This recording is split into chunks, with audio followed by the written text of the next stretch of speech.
Hello, everyone. I hope that you can hear me okay, that everything looks okay and good and great.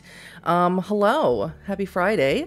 We are back streaming once again, probably for the last time during the week, until after Month of Darkness, till new stuff comes out. But this is the demo of Hunter the Reckoning, The Beast of Glenkildove by Choice of Games, and I'm super excited to play this.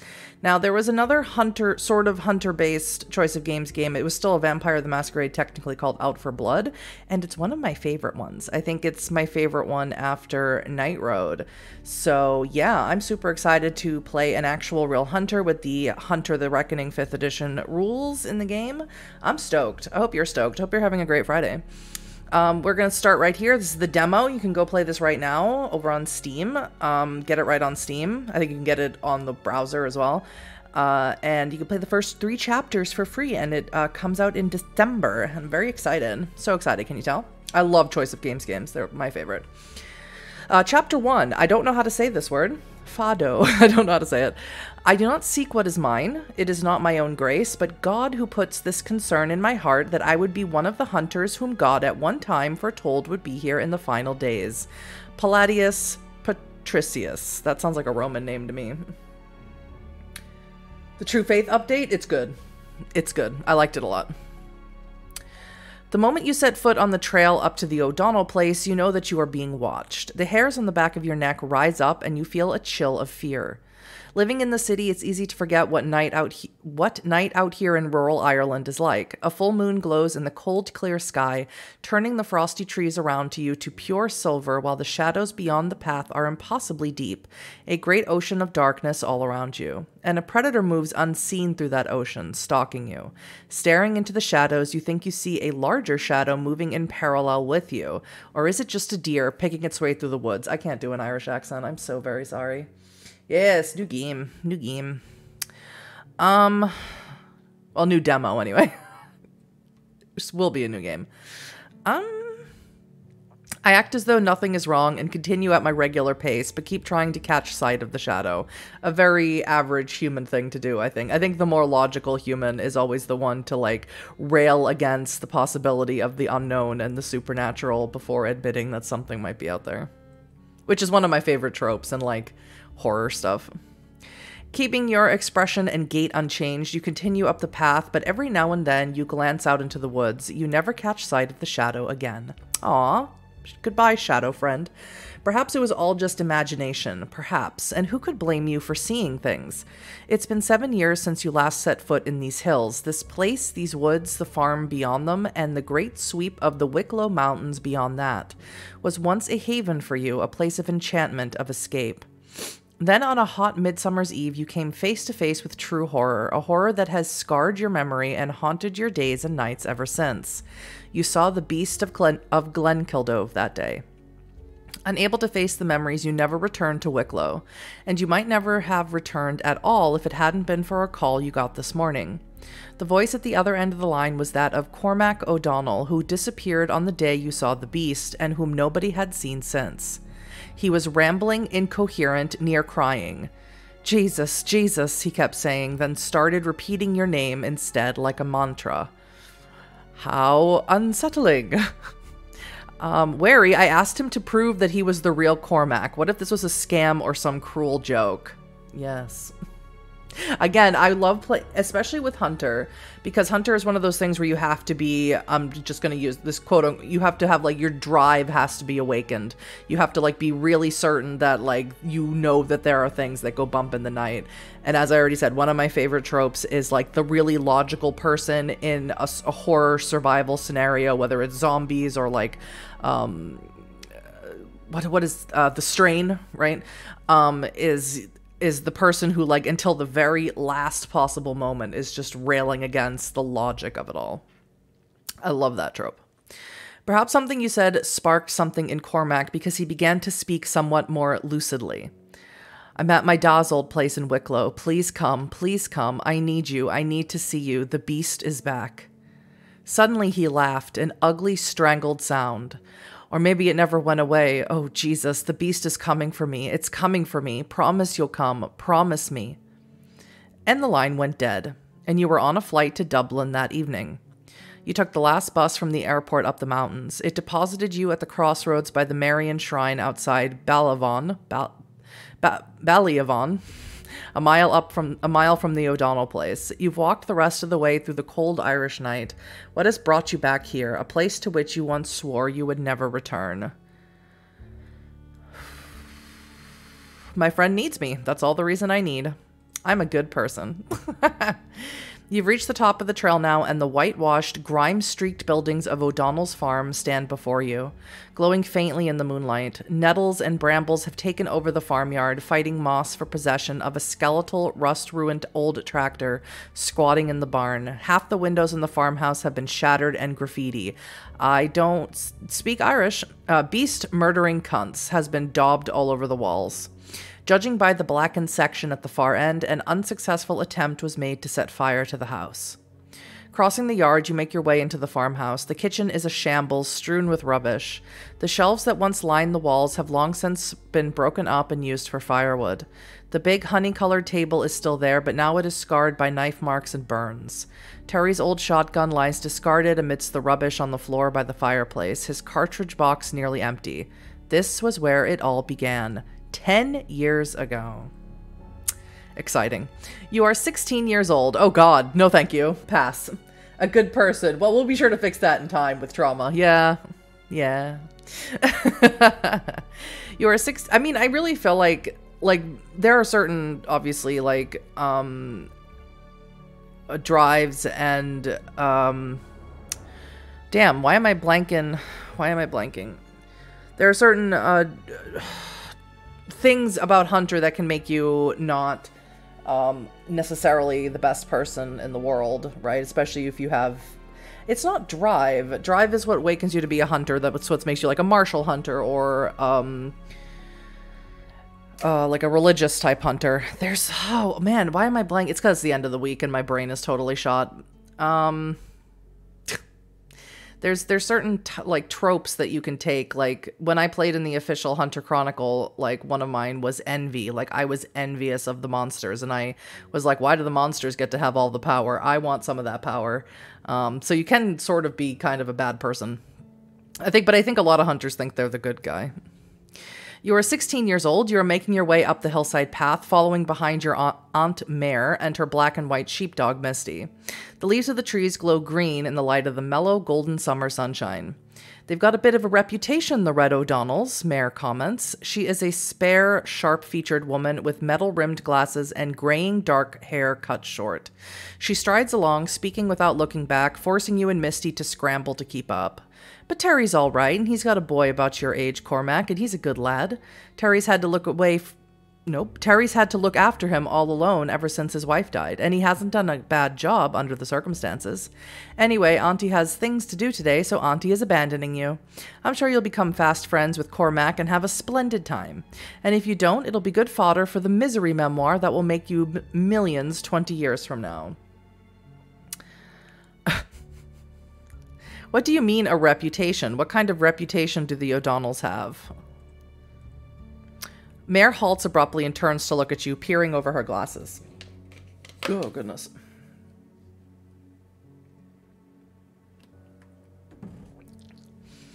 People like to talk, especially around these parts, but it's best not to ask too many questions about Orla O'Donnell and her family. I leave them be, they leave me be. You only arrived in Ireland from London a couple of days ago, picked up from the airport by Aunt Mare and her battered, mud-spattered jeep. The two of you are still getting used to each other's companies and trying to decide if you like one another. Mare lives alone, running the Wolf's Head, her rambling country inn in the hills above Ballyavon. You suspect that she's not used to any company, let alone that of a teenager. Her manner towards you veers between treating you as though you were 3 and as though you were 30.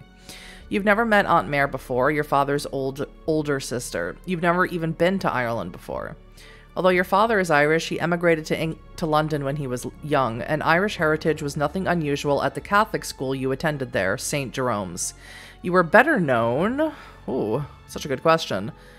As an exceptional student, no, as a wheeler dealer, a budding entrepreneur. That's interesting. So that's the entrepreneur... I'm like, this is awful. I'm like blanking on all of the Hunter stuff. This makes me feel terrible. Entrepreneur, this was probably Marshall. Your love of theater, that's probably the underground one. Your skill with computers. No, devotion to boxing is probably Marshall. This is the entrepreneurial drive, though, which was the drive that I had when I played Goldie in Hunter's Garage. So I think I'm going to stick with that one because I actually really like that one a lot. That's why I picked it. Since you were just a child, swapping toys and trading cards, you've been a hustler with a gift for fast talk. You pride yourself on your ability to negotiate and strike bargains. Your peers rely on you to get them things, whether it's pirated music, early copies of exams, or marijuana, beer and cigarettes. You know that everybody wants something, and you have a knack for finding out just what it is that somebody wants, and providing it for them. But Mum got sick, really sick, and your life changed. It was decided that it would be best for you to spend the summer in Ireland. You've gone from London streets, London noise, and the London crowds to these still cool green woods and lonely hills. How do you feel waking up every morning in your room below the eaves at the Wolf's Head?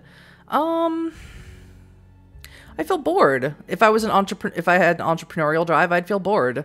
I miss the energy and excitement of London. You arrive behind Mare and Misty at the O'Donnell farm. Whitewashed stone sheds and a metal barn enclose the farmyard.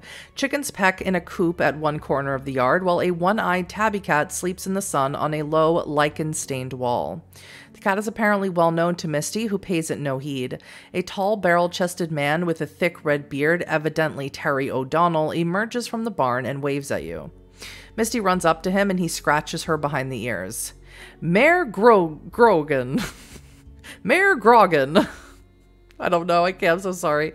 The very same, returns Mare. I come bearing relatives. This is my brother in London's,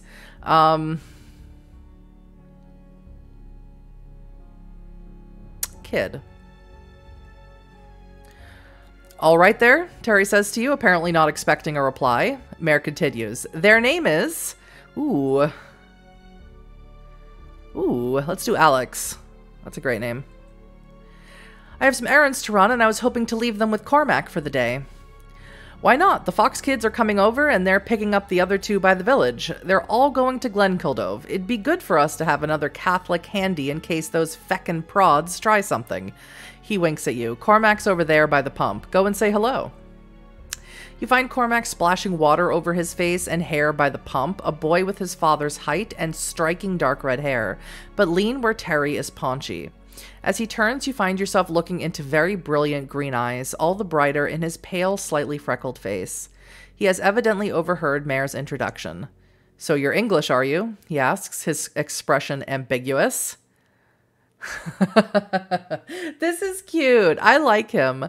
Or them. I like them a lot. Alex. Alex is great. Fuck no. I'm a Londoner. I'm not English. I love it.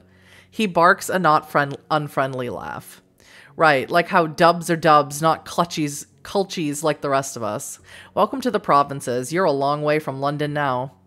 Cormac plasters down his wet, short-cut hair. Anyway, he continues, I was only messing. London sounds deadly. My cousin Oyson is a builder there. I'm going to live there someday. Shake the dust of this place off my feet. Really? What are you going to do there? For the first time, there is a flicker of vulnerability in Cormac's eye. He looks at you sharply as though trying to figure out whether you are laughing at him. Maybe I'd work in construction at the start, like Oyson, he says, but that would be just the start. Cormac leads you across to the barn. Within, there is a mountain of hay bales. He shows you how to climb up the swaying, yielding bales to sit at the top, with a bird's-eye view of the farmyard outside. The tabby cat, who is introduced to you as Pirate Jenny, climbs up behind you and makes friendly overtures, rubbing her head against your heel. Oh, cute. I scratch her behind the ears. I love kitties. Pirate Jenny purrs contentedly, rubbing her head back and forth under your fingertips. Cormac, looking on, shakes his head ruefully. She won't come anywhere near me, scratches like mad if I try to pick her up. Cormac talks about his plans for the future. He plays the fiddle and sings traditional folk music. He wants to start a band and travel the world. London, Paris, New York, even Tokyo maybe. I've heard there are Irish pubs in Tokyo. They must need people to play in them. That'd be mad, me playing Irish music in Japan someday. His green eyes are shining now. He doesn't look as much older than you as he did. What? What? His green eyes are shining now. He doesn't look as much older than you as he did. That is a sentence that I don't understand. What? I am enthusiastic about Cormac's ideas and join in building castles in the air. Yeah, we're 16. Why the hell not? When you're 16, the world is literally your oyster. It's how it feels. Lying amidst the scratchy yet strangely comfortable hay barrels, starting out at the sunlit farmyard, the two of you start speculating about what other countries might have Irish pubs for Cormac to play in. Tibet? Yeah, sure, why not? I bet they have one like halfway up a mountain in the snow and you have to ride a yak to get there. Egypt? Ah, yeah, for sure, all that sand, and you'd need a Guinness now and then, wouldn't you? Australia? You must be joking. The whole fucking continent was a prison for Irish people back in history. It's probably nothing but wall-to-wall Irish pubs by now. He laughs. You can tell that he is enjoying your company, although there is still a prickly wariness to him. Perhaps he feels that he needs to joke about his travel plans to preempt mockery. The conversation is interrupted by a cry from below. I assume it's saying he doesn't look as old as he did when talking about... Oh, yeah. Yeah, probably. When talking about that, yeah, probably. I think it might be a correct sentence, but it's just worded wrong for my brain. My brain's not like other brains. I have a special brain. Cormac. Two teenagers, a boy of your age and a girl who seems a year or so younger, are standing below the piled up bales of hay. Both have the same short-cut dark brown hair, blue-gray eyes, and slight lean build. It was the boy who spoke. Foxy, Cormac says. He scrambles down the hay bales. This is Alex. He glances back at you. They are dead sound, he adds. Nice to meet you, the boy says. I'm Simon. This is my little sister, Claudia. Everybody calls me the Claw, Claudia puts in. Nobody calls you the Claw. I'm trying to make it happen, though. I'll call her the Claw. The two siblings' surname is Fox, hence Cormac's nickname for Simon. They are Protestant, a fact that is mentioned more than once as you cross the yard. You are headed for a place called Glenkildove, in the valley beyond yours, but first you are going to collect two more of Cormac's friends. Simon seems gentle and bookish, peering at the world over his glasses in benign, tolerant confusion. This feels very much like it. I don't know why, it just does. As though he were 60 rather than 16. His sister Claudia is a barely contained dynamo of energy and action. She can't even stand still for very long, constantly hopping from one foot to the other. She immediately launches into a series of questions about you, about London, about why you're here, and what you like. I'm so sorry, Simon says. Claudia has heard about personal boundaries. She's decided against them. The Claw will have no truck with such things. Okay, she's kind of insufferable. I answer her general questions, but politely decline to go into personal matters, explaining that it's not something I want to get into there and then. Claudia sighs loudly. Nobody ever wants to tell me anything. Making your way back down the track, the four of you head out onto the main road and, walking along the grassy bank, come to the crossroads that mark the outskirts of Ballyavon, the local village. That's going to be a word I'm going to struggle with the whole time. There is a shrine there, a white plaster Virgin Mary, in a carved niche in the rocks looking out benignly. In its shadow, Cormac's other friends, a boy and a girl of your age, wait for you. The boy is dark, with classically handsome features and a cocky class clown grin. The girl has shoulder-length dark hair, neatly held away from her face with a butterfly bow, and shy yet eager smile of her own. She is wearing a heavy backpack. There you are, she says. You must be Alex. Welcome to Ireland. I'm Kitty Cullen. My name sounds a little bit like I should be dating Spider-Man. This is Daniel. What's in the bag, Kitty? Asks Cormac. Businesslike, Kitty counts its contents off on her fingers. Sunscreen, my water bottle, a waterproof Mac in case it rains. Waterproof Mac? I don't know slang. Sandwiches, apples, bag of crisps, and chocolate bars, a first aid kit, a map and a compass, a multi-tool, oh, and some insect repellent. Sure, the midges will eat you alive up there. Daniel rolls his eyes at Kitty.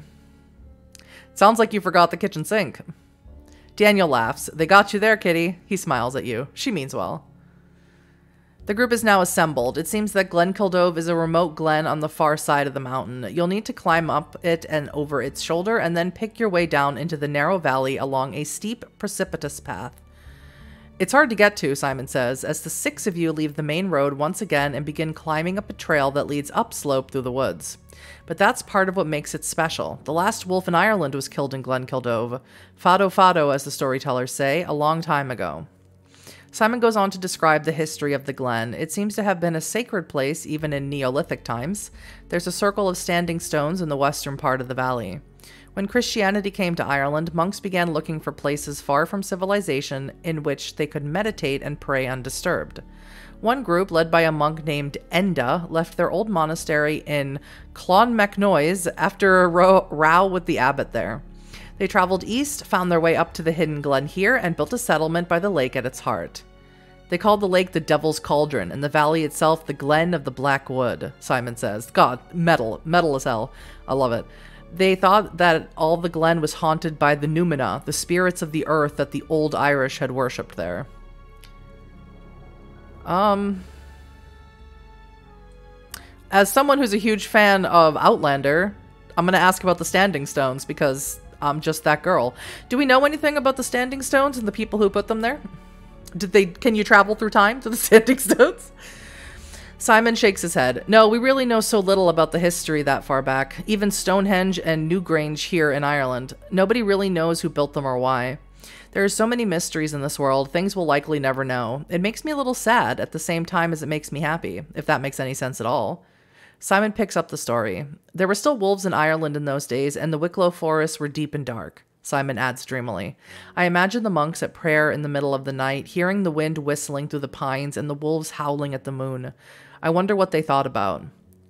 Probably wondered why they were freezing their balls off in Glenkildove, Daniel puts in. Daniel, Kitty puts in, half amused outrage.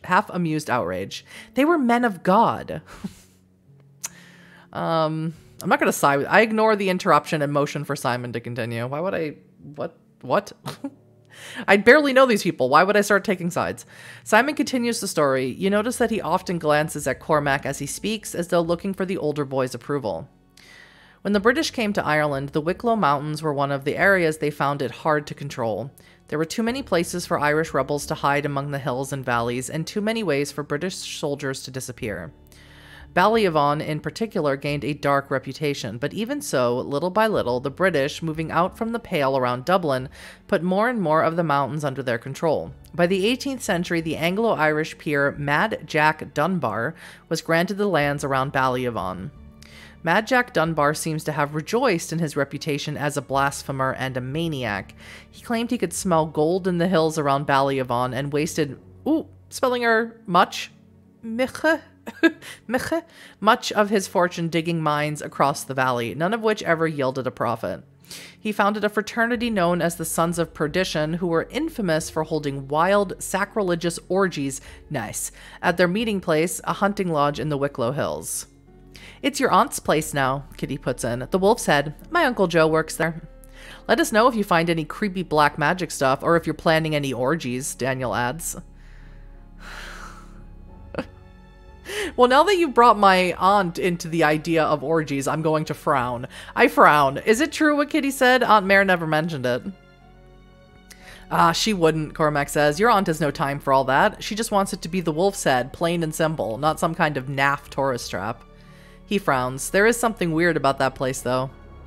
Mad Jack was hated by the Catholic peasantry, less because of his sacrilegious ways and more because of his deliberate, relentless repression of Catholic tenant farmers. A secret society known as the Stag Boys was formed to oppose him, one of dozens such groups operating in the Irish countryside at the time. But Dunbar's real passion in life was hunting wolves. There was still a handful of wolves surviving in the Irish wilds by the 18th century, and Mad Jack pursued them obsessively and systematically. He hunted down and killed the last one in Glenkildove, Simon concludes. Or did he? Asks Claudia, donning a portentous scowl. Claudia's talking about the beast, Cormac explains, the beast of Glenkildove. The beast is a folk legend going back centuries. It's said to be a monster that stalks the Wicklow Hills, preying on deer, sheep, cattle, and sometimes human beings. It roams up and down the length of the mountains, but its lair is in Glenkildove. Some stories say it's a hunting creature of the Sidhe. Oh, let's talk about Changeling, please. Sounds like a fun guy. Let's talk about how much. Let's spend the next 20 minutes talking about how much Huddy loves Changeling the Dreaming. Ready? No. Creatures of the She, the fairy folk of Irish folklore. Others that it's a hellhound that Mad Jack Dunbar and the Sons of Perdition called up one stormy night. But I say, says Claudia with relish, that it's the last wolf in Ireland. Mad Jack never finished it off, and if he couldn't do it, nothing could. It just kept on stalking through the nights, getting older, more cunning. Without thinking, you interject. And more dangerous. Claudia grins. Yes.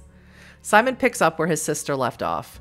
Every now and then somebody will go missing in the mountains. There was an American couple, RIP, in the 70s, and there was a Japanese student in the 80s. She was in Dublin for the summer, came here for the weekend, and just disappeared. He shrugs, and everybody said it was the beast. Kitty shakes her head. It's awful, the poor girl. Glenkildove and the fields about it belong to a woman named Imani Mokrani now. That's a great name, Simon concludes. She came here from Morocco or Algeria or, well, nobody seems to know, in the early 90s, and bought the land from the last descendants of Mad Jack Dunbar. She lives further up in the hills. Nobody sees her very much. She doesn't like visitors, and she doesn't like people on her land. Get off my lawn! It's one of the reasons Glenkildove isn't overrun with tourists. Yeah, well, if that's the case, why are we going there? But she doesn't object to us going up there? Cormac grins. As far as we can tell. Simon looks abashed. We've never actually asked as such. Then why are we going? But I like to think we have as much right to walk up there as she does. Well, you know, here's this thing, you know, land ownership has existed for quite a long time in human civilization, and no, you don't. Great. The trail winds up on through the forest. Every now and then, a break in the trees gives you views of the soaring mountains all around you. Lushly green expanses marked every now and then by the silver-white lines of waterfalls. There is no sign of human habitation anywhere on these slopes. Kitty passes out bags of crisps for everybody to eat, subsequently collecting the empty, crumpled packets in a small canvas bag, which she returns to her backpack.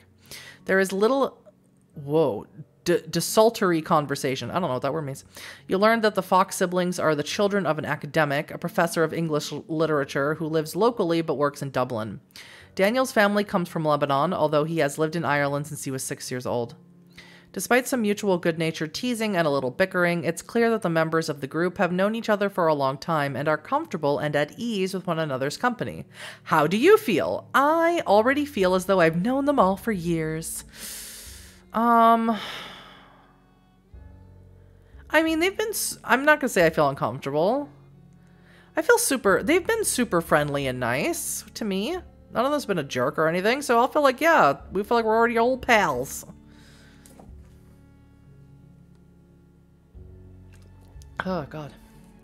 The group begin to spread out along the trail. Cormac, who moves at a rapid stride, has moved on ahead of the rest of the group, and Simon hurries to join him. Claudia periodically leaves the trail and disappears into the woods beyond, to return with new scratches and mud stains on her t-shirt and jeans.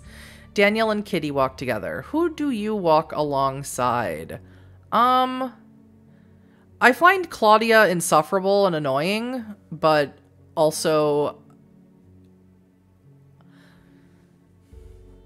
like also the most interesting of all the people that we've talked to. Like, she has the most personality, so I guess I'm gonna follow her.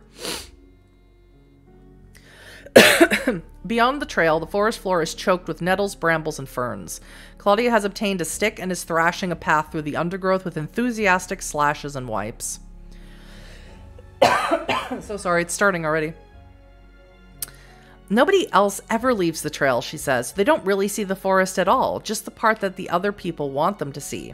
You might as well stay home if you're going to do all that, but everybody else acts like coming out here is like leaving the path in Mirkwood.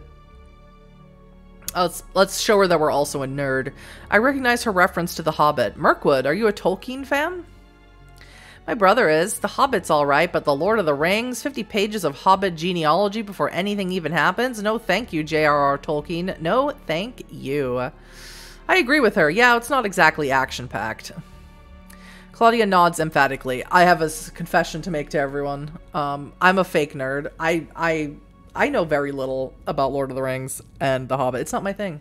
That's not my thing. High fantasy isn't my favorite thing in the world.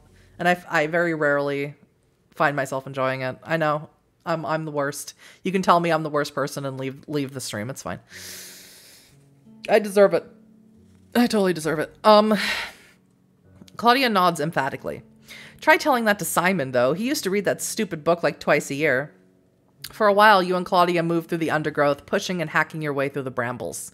In order to not lose the others, you walk in parallel with the trail, although Claudia is supremely confident of being able to find them again in any event.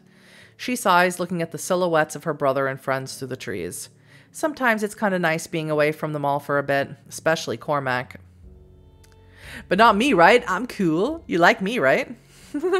She rolls her eyes, but can't hold back a little grin. Yes, of course. You seem very cool. Like how needy you are. That's very cool. Okay, I kind of like her a little bit. Claudia continues. It's not that I don't like Cormac, even if I don't think he's just the coolest thing ever, like my brother does, but he's, she hesitates, moody.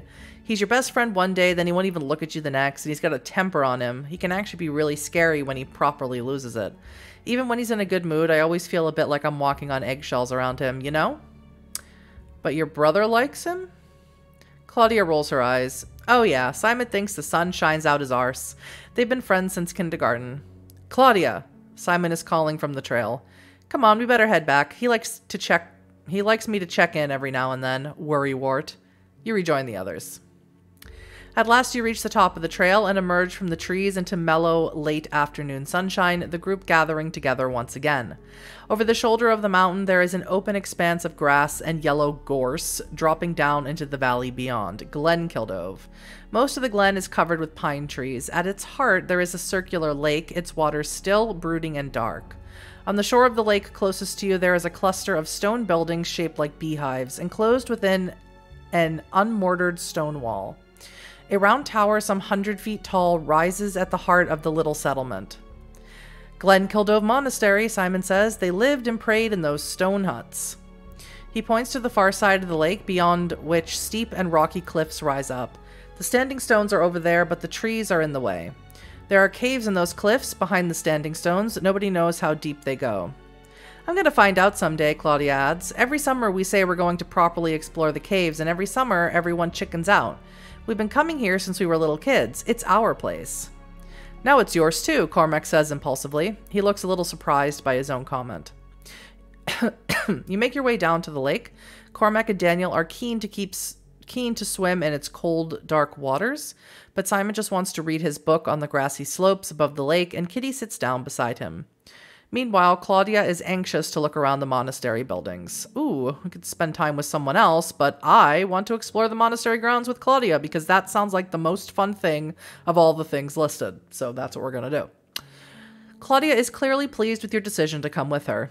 I like you, Alex. You're not like the others here in this ruined monastery. I've got a good feeling about you.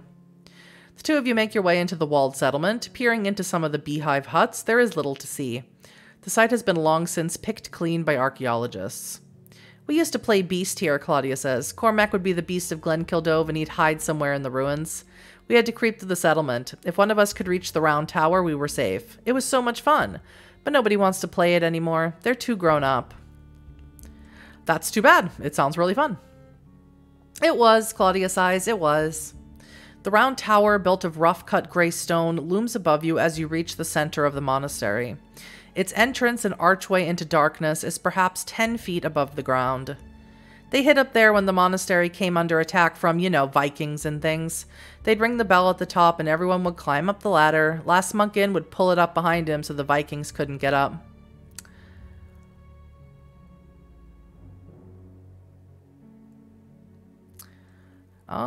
Have you ever been up there? I did once. I got up on Cormac's shoulders. There's not much to see up there, just a dark, dusty, empty room and no way to get up to the next level. There was a poem in Irish scratched on the wall. Some monk must have written it while they were hiding up there. It's a prayer to God to preserve them from all the fury of the wolves. Simon said that's what they must have called Vikings, because they wore wolfskin cloaks. While you have been talking, the sun has hidden itself behind a veil of gray clouds and a cold mist risen up from the ground. The sunny summer day has suddenly turned chilly. It's getting late. Kitty meets you at the monastery gate, looking concerned. Oh, there you are. It's time we were getting home. I think it's going to rain soon. Cormac had a row with Daniel, and now he's vanished off somewhere. Awesome. He's probably off in the woods by the standing stones, Claudia pipes up. That's where he goes to sulk. Would you mind going to fetch him? Kitty asks of you. I think he's in one of his moods. Maybe you can talk to him. But I barely know him. We literally met today. That's why you're the best person to calm him down, Kitty explains. Being a stranger makes some things easier, Alex. There is nothing for it but to make your way into the darkness beneath the trees. Ugh, kids are dumb. The woods are curiously still and silent. The noise of birdsong is muffled, as though it is something coming from far away. You follow a winding path underneath the pines. The woods did not look very big from the hill above Glenkildove, but once you are within them, they seem far more extensive. Try as you might to contain it, you begin to feel an inexplicable fear that you have somehow become lost in this forgotten corner of Ireland, that you could keep walking for weeks and see nothing but these pines all around you. And then abruptly you emerge into the overcast, cloudy light of an Irish summer evening. You are at the far end of the glen. Beyond you rises a semi-sheer granite cliff. There is an opening in its side about halfway up, a black cave mouth from which issues a little waterfall, which crashes down the cliff face into a pool between two rocks at the bottom. Its still waters constantly churned by the frothing, white-tinged waters descending from above. Between you and the cliff there is a grassy knoll, and on the grassy knoll a circle of weather-beaten gray standing stones with a low, flat stone at its center. Between the stones, looking at you curiously, there is a girl of your age. Oh goodness. She is dressed in white and barefoot with daisy chains knotted into shoulder-length, white blonde hair. Her eyes are large, blue, and dreamy, and her fey, delicate face is marked by a fine spray of freckles. Hello, she says, curiously formal as you approach her. God be with you. I'm this word, Ein. I don't know. She pronounces it Anye. I'm Anye. You're not from here, are you? Are you a fairy? No, I'm Alex, from London. London, she says with great animation. I've heard of London. It's a long way from here, isn't it? It sounds like a queer place, but you're not in London now, nor are you safe. Anye looks into the woods from which you have just emerged. I'd get home as soon as you can, she says. It's midsummer. Moonrise coming soon. The beast will be abroad tonight. I need to find my friend first.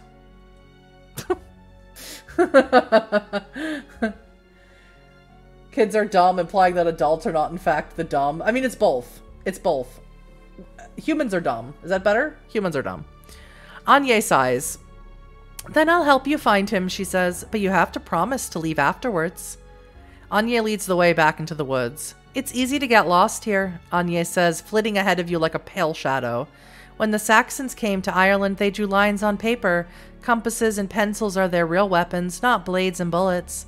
They were very clever and very patient. They measured and drew the wildness out of the bogs and the mountains, the woods and the lofts. They bound it up in their surveyors' chains. Their maps took the land away, but some places like Glenkildove were folded and twisted so that the map makers couldn't get at them. You know? Like those yolks in outer space, black holes. Glenkildove wouldn't fit on the British maps, and it swallowed up the surveyors and the scientists and the soldiers they sent into it, just like a black hole.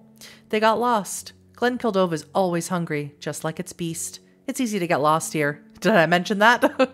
Still talking, she turns around a corner and is suddenly gone into the undergrowth. Alex? It is Cormac. He is sitting under a tree by the side of the path. I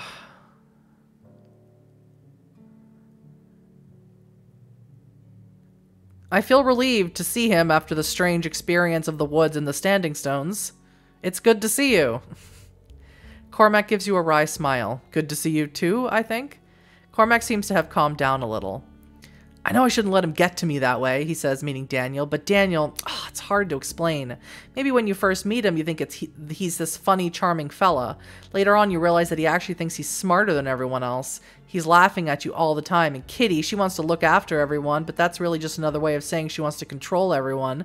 And Simon and Claudia, it's all mummy and daddy and books and poetry and Trinity fucking college. And he takes it. This sounds like a you problem that you are projecting onto your friends.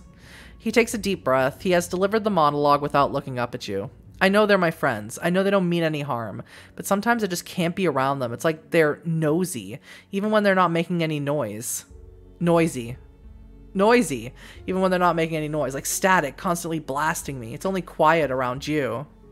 My God, thank you. You're a spoiled child, Cormac O'Donnell. All right, calm down. Come on, let's get back to the wall of white noise. I offer him a hand up and a sympathetic smile. Cormac clasps your hand gratefully. I'm glad you came here, he says. The two of you make your way back through the woods to the lake. The others are waiting there, and you make your way back to the village in subdued silence. You mention the strange girl you met. Anya, Kitty says. Anya Madigan. She's a strange one, and no mistake. She went to the school in the village for a little while, but I suppose things didn't work out. She just left one day. Her family deal in horses, and, well, they keep to themselves. My ma always said they were an old family, a very old family. Anya couldn't read or write when she came to school, and the teachers didn't make much headway either. I tried to help her, but she was too shy.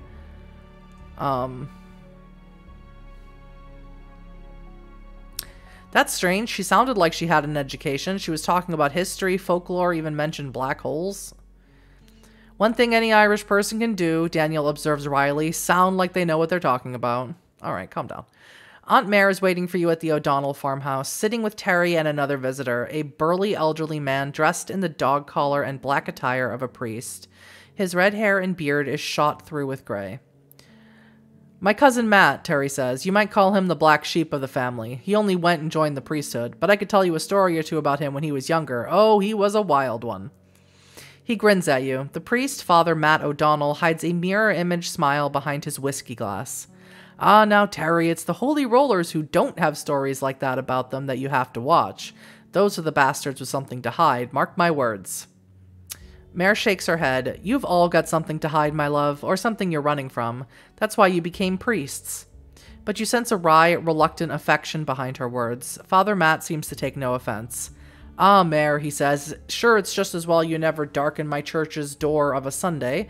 You speak your mind and you call out fools and hypocrites no matter who they are. That'd scare some of my parishioners out of there forever.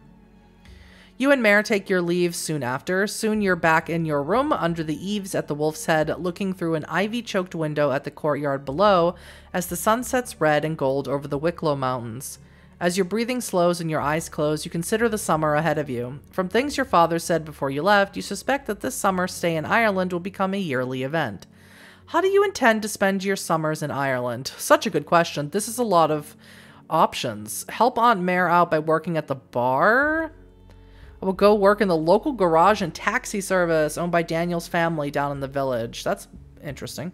I will get a job helping out Terry O'Donnell, Cormac's father, on his farm. I also like that one. I'll get a part-time job helping Joe Cullen, the Wolf's Head handyman and Kitty's uncle. I will take up hunting. I will find work at one of the nearby racing horse stables. Oh, that's my favorite one because I love horses. Picking it. I don't know what odd work I would be doing there besides mucking out the stables, but that's my favorite one and that's what I'm picking.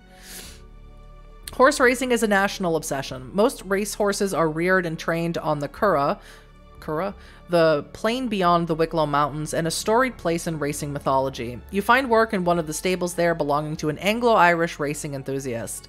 The work is hard and unglamorous. Most of your first month is spent mucking out the boxes, as I said, but there is a fascination to it. You sense that most of the people you work with, a mixture of Irish, South American, and Ukrainian workers, would work twice as much for half the pay purely in order to be around the horses. Such a mood, so relatable.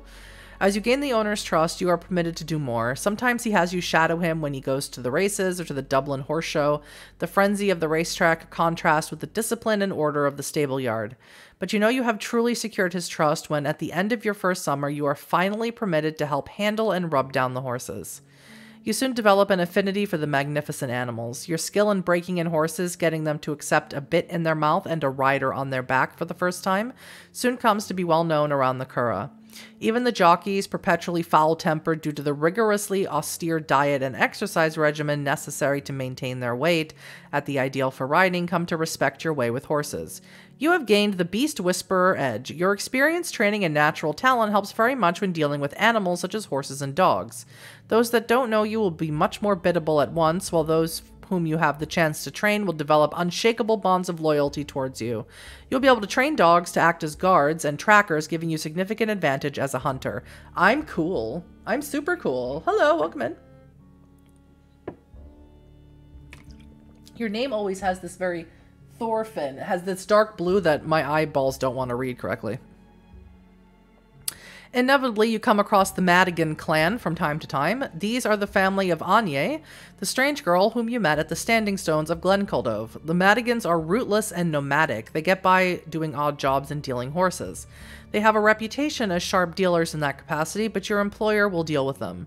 His position is that they don't try to cheat one more than anyone else. As a result, you sometimes see Anye around the yard running errands for her father. How do you react?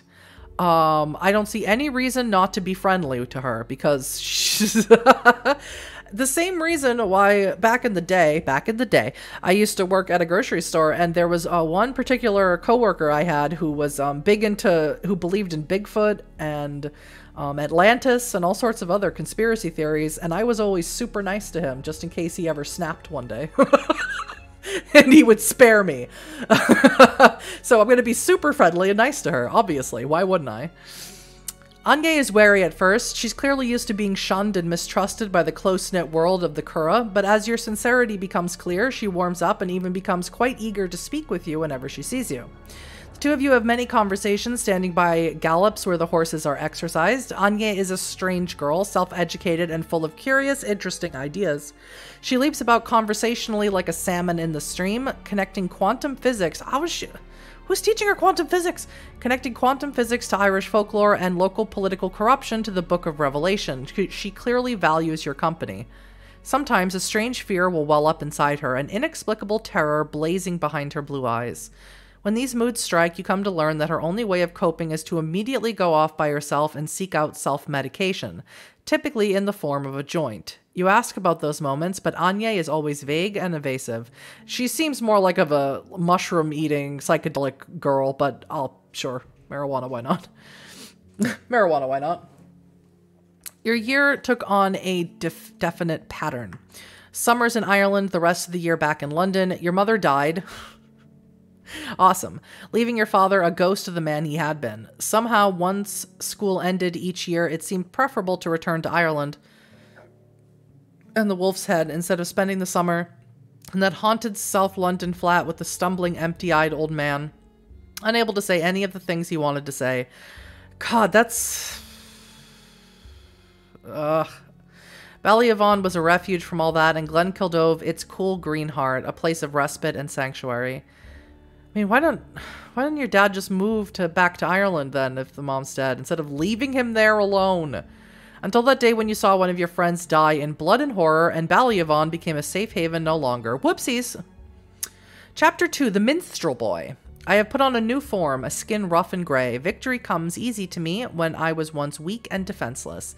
The tale of Tuan Mac Carel, those words, don't know them. Can't pronounce them because I don't know how to at all. Not even an inkling. Oh, we're back in the present time. Whoopsies. An animal howl breaks through the silence of the night. It's as though the sound hits your nervous system directly and your body reacts instantly. Despite the cold of the night, you break into a sweat. You shiver uncontrollably, your heart pounds, your throat tightens. For a moment, you think you're going to retch. You know that sound. You last heard it at Glenkildove 8 years ago. Alright, so we are what? We're in our late 20s to early 30s? Right? Mid-20s to early 30s? You can hear the beast now, shuffling heavy footsteps outside, a snuffling animal noise. It is moving slowly around the perimeter of the farmhouse. You think it might be deliberately letting you hear it, letting you work yourself up to a breaking point, but sooner or later it will come into the house after you. It's just as Anye Madigan once told you, the beast is always hungry. What will you do? I don't know. Come on, why would a bit of traumatic experience ruin your emotional connection to a place? I mean, right? Right? This is a glass half empty kind of person, you know. We're not about that. We're about constantly moving on from trauma, never thinking about it too long. I will look outside the kitchen window trying to catch a glimpse of the beast. The beast to learn what I can. The glass of the window has long since been shattered, and you peer out through fractured shards of glass. It is difficult to make anything out amongst the moonlit shadows of the farmyard, but at last you could make out a dark, hulking shape standing by the barn, at least 9 feet tall. Sounds like a werewolf. Sounds like a Krynos werewolf. You can make out no details of its features except for its yellow eyes, which seem to glow in the moonlight. As you watch, the figure tilts its head back and sniffs the air, producing that bestial snuffle you heard earlier. You have no doubt that those glowing golden eyes have perfect night vision, but the way that the beast sniffed the air suggests to you that it hunts more by scent than by vision, like a dog. Or a wolf. That golden gaze turns towards you and you drop down again, resting below the broken panes of the window where you cannot be seen. You have no doubt that the beast is now stealthily advancing once more. Another howl tears through the night. It sounds closer this time, much closer. The beast is coming for you. In a phrasing, boom. In a moment or two, you'll be face to face once again. As you were that day in Glenkildove. Even as you prepare yourself for that moment, your mind is racing. So many things happened that last summer. Is it possible that hidden among those days is some clue, some hidden message in the way that events played out, some weakness of the beast, something that might somehow save your life now? Or was the fate you now face set inexorably in motion all that time ago? You came back to a different dynamic the following summer. Big changes, subtle changes happened in the time that you were gone, in the months that the others spent together without you present. There were allusions to flirtations and crushes and hints of rivalry and attraction. Teenagers, what are you gonna do? And you had been going through changes of your own just as the others had. Ooh, who am I attracted to? I'm attracted to everybody. Alex is rated E for everybody. Everybody. Yes. In some ways, it made you feel like an outsider all over again, missing so many developments in the lives of your friends in Ballyavon. But at the same time, you sense that this drew you to each of them. They came to know each other so well, but they didn't know you, and there was something refreshing and intriguing about that for them. Not everybody always got on with you or with each other, but everyone seemed to sense that all of you shared something hard to define, something that brought you together time after time. Only Anya always remained on the outside. It was rare that anyone but you ever saw her. Which of the six did you tend to spend the most time with? I'm gonna pick Anya. Before she was introduced, I would have picked Claudia because she was the most interesting. Like, she was a little bit annoying, but super interesting, and I found her less annoying the more time we spent with her. I gotta pick Anya because she is, enigmatic is putting it mildly. I want to know everything about her. I want to kiss her. I want to just give her a little kiss. A little kiss. Anya remained something of a mystery even after you'd spent days in her company. She was often silent, and then she would talk endlessly, extravagantly, expositing strange esoteric ideas about Irish history and folklore. She's my manic pixie dream girl, and I love her. One thing you came to understand about her, she was frightened. She never talked very much about her family, the Madigans, and you suspected that her childhood might not have been a happy one. But you sensed that she drew a certain comfort from your presence. A few days into your second summer in Ireland, Cormac comes to see you in your room at the Wolf's Head. Your bond with Cormac is close. Cormac always seemed relaxed and calm around you, and you suspect that you know him better than any of the people who raised him or grew up with him. One of the things that you know about him is that he appreciates honesty and directness above all else. Even after all this time, Simon still makes the mistake of trying to conciliate him when he enters into one of his dark moods, of trying to soothe him and calm him down. It just makes Cormac angrier. You know better than to do that. You think that Cormac appreciates the fact that, unlike almost everyone else, you're never at all intimidated by him.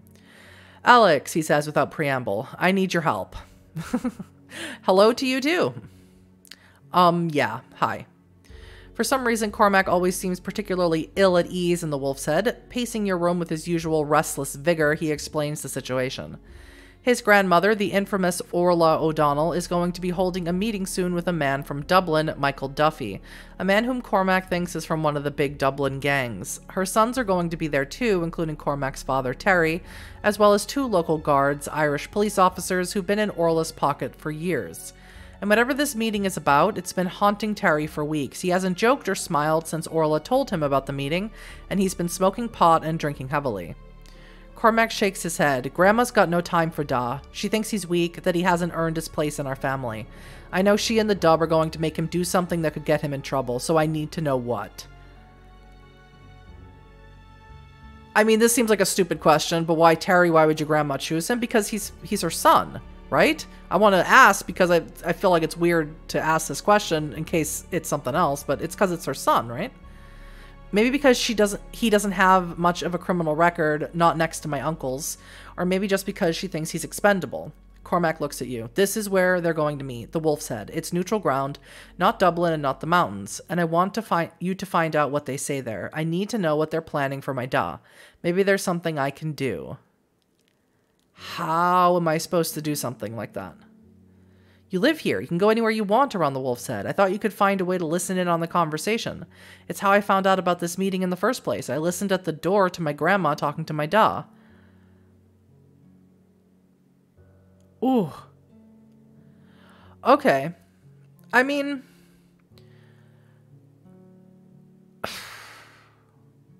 I'm gonna be so honest. I don't see a reason why I shouldn't do it. Okay. Huddy doesn't see a reason why we shouldn't do this. Like, if this was my friend and he asked me to do this, I would. For sure. Like, without a question, if he was my bud. But I am a brat, and I kind of just want to see what would happen if I'm like, nah. I just kind of want to see what will happen if I'm like, no. I just want to know. So, honestly, I'd help if I could, but it isn't as simple as just eavesdropping on your father. I won't do it. I'm just curious. A few days later, Michael Duffy arrives at the Wolf's Head. He's a wiry, prematurely balding, red-eyed man with a thick Dublin accent, always dressed in a tracksuit and a leather jacket. He unconvincingly claims to be a tourist in the area, although he rarely leaves his room and seems uncomfortable and ill at ease whenever he's not surrounded by four walls. Mare seems to immediately clock him for what he is and shakes her head. Trouble. Orla O'Donnell's up to something, I'd be guessing. Oh well, as long as he pays his bills and doesn't frighten the horses. You keep your distance and carry on with your own affairs. Duffy stays for a few days, then departs. His business with the O'Donnells, whatever it was, has been concluded. What an ass! I am. It is near the end of summer on a cold and overcast day when Simon and Claudia turn up at the Wolf's Head looking for you. Simon is driving his mother's car, a silver Honda. He got his driving license last month and avails himself of any excuse to borrow the car. We're finally doing it, Claudia announces, bursting into your room. Doing what? Exploring the caves at Glenkildove. Okay, I'll get my coat. But for that, I'm like, you know, what a jerk. I'm a jerk. Claudia continues, it's always miserable this time of year. After school starts, me and Simon go to our school, Kitty goes to hers, and Cormac and Daniel go to theirs, and you go back to London. We're not all together again for months. So we should all go down a dark hole in the ground together, Simon explains. Exactly, Claudia says. It's the obvious course of action. Dark hole in the ground, here we come.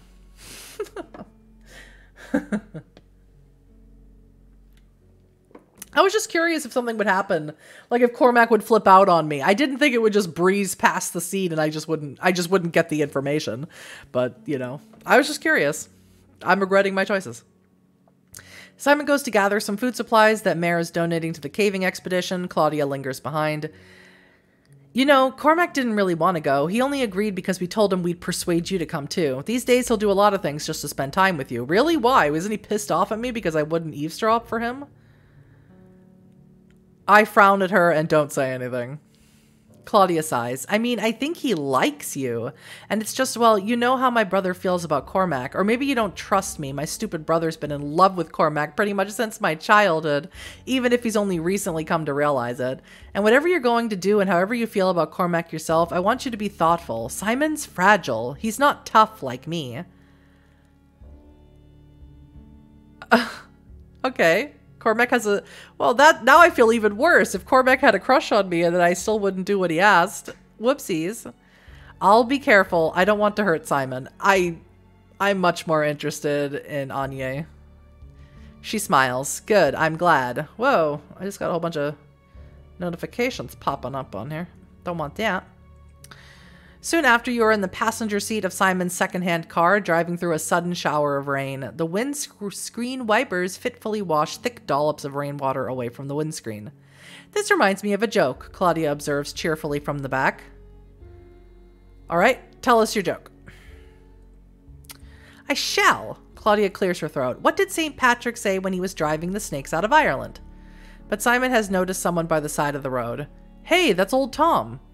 Simon slows the car down and you look out. A white-haired, gaunt old man stands amidst the trees by the side of the road, heedless of the rain.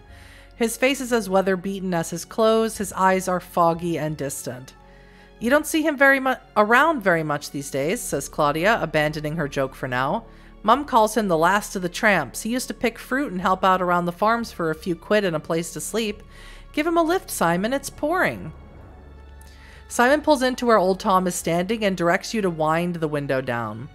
Old Tom hobbles over and glares at you unspeaking.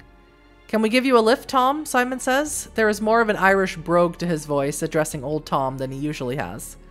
Tom leans in through the open window and puts his face right up next to yours so you can smell his reeking animal breath, sniffs at you and snarls, yellowing teeth snapping at the air in front of you. Stay away! Stay away! I love him. Can we keep him? Simon, startled, pulls the car away and Old Tom staggers back, slipping in the rain and just managing to catch himself. He continues to shout incoherently after you, his voice filled with rage. Sorry, Alex, Simon says, his voice shaky. I didn't know he was going to do that. He's always been strange, but that... I'm shaken but calm. It's fine. I'm fine. It's fine. Let's just go. It's cool. Old people be olden. You know what you're going to do about it. There is an uncomfortable silence after that. Even Claudia seems subdued. The silence is dispelled when Simon pulls the car up outside Daniel's house in the village, and Daniel and Kitty pile in. Cormac, who always prefers to walk whenever possible, will meet you at Glenkildove. Ready for the descent? Daniel asks you cheerfully. I nod silently. A little used muddy track takes you to the edge of Glenkildove. From there you need to push your way through the dripping wet gorse and unending downpour of the rain down the valley. You pass by the monastery and the lake, once again entering the woods. You experience the same feelings of unease that you did there last summer, the uncomfortable feeling of watchful eyes in the shadows. Cormac is leaning against one of the standing stones. Rain is plastering his t-shirt to his leanly muscular body. He doesn't seem to notice it. He nods as you and the others emerge from the trees. Good, you're here. Let's go. And hello to you too, Cormac, Daniel says. Fine, thank you for asking, and how are you? Don't be bitchy. Cormac ignores him. The entrance to the cave system is up at the top of the waterfall, he says, pointing to the dark hollow of a cave entrance some 40 feet up. There's a track that runs alongside it. But why not take the direct route, Claudia asks with a grin. We're already soaked, so why not? Suiting action to words, she begins to scramble up the little waterfall with the agility of a monkey, finding handholds wherever she can on the slippery rock. Cormac follows her, moving with lithe grace. Kitty looks away, shaking her head. Oh, I can't watch. I just can't watch. I'll see you at the top, presuming that neither of you brains yourself. She starts heading up the track. Daniel shrugs. I have nothing to prove. He and Simon make their way up the track after Kitty.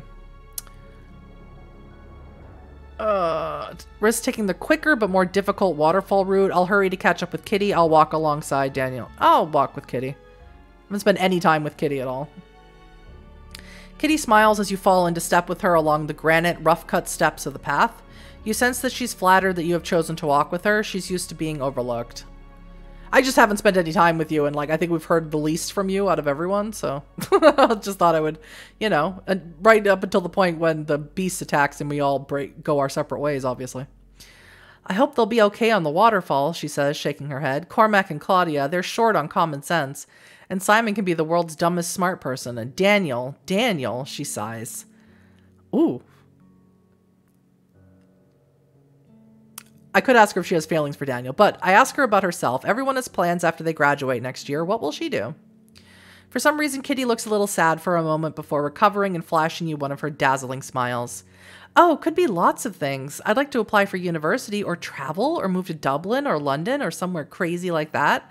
But I'd miss my family and the good crake around here. So, I think that the chances are I'll end up staying right here in Ballyavon. It's just where I belong, What's the point in going anywhere else? What a weird thing to say for someone as young as she is. That's super weird.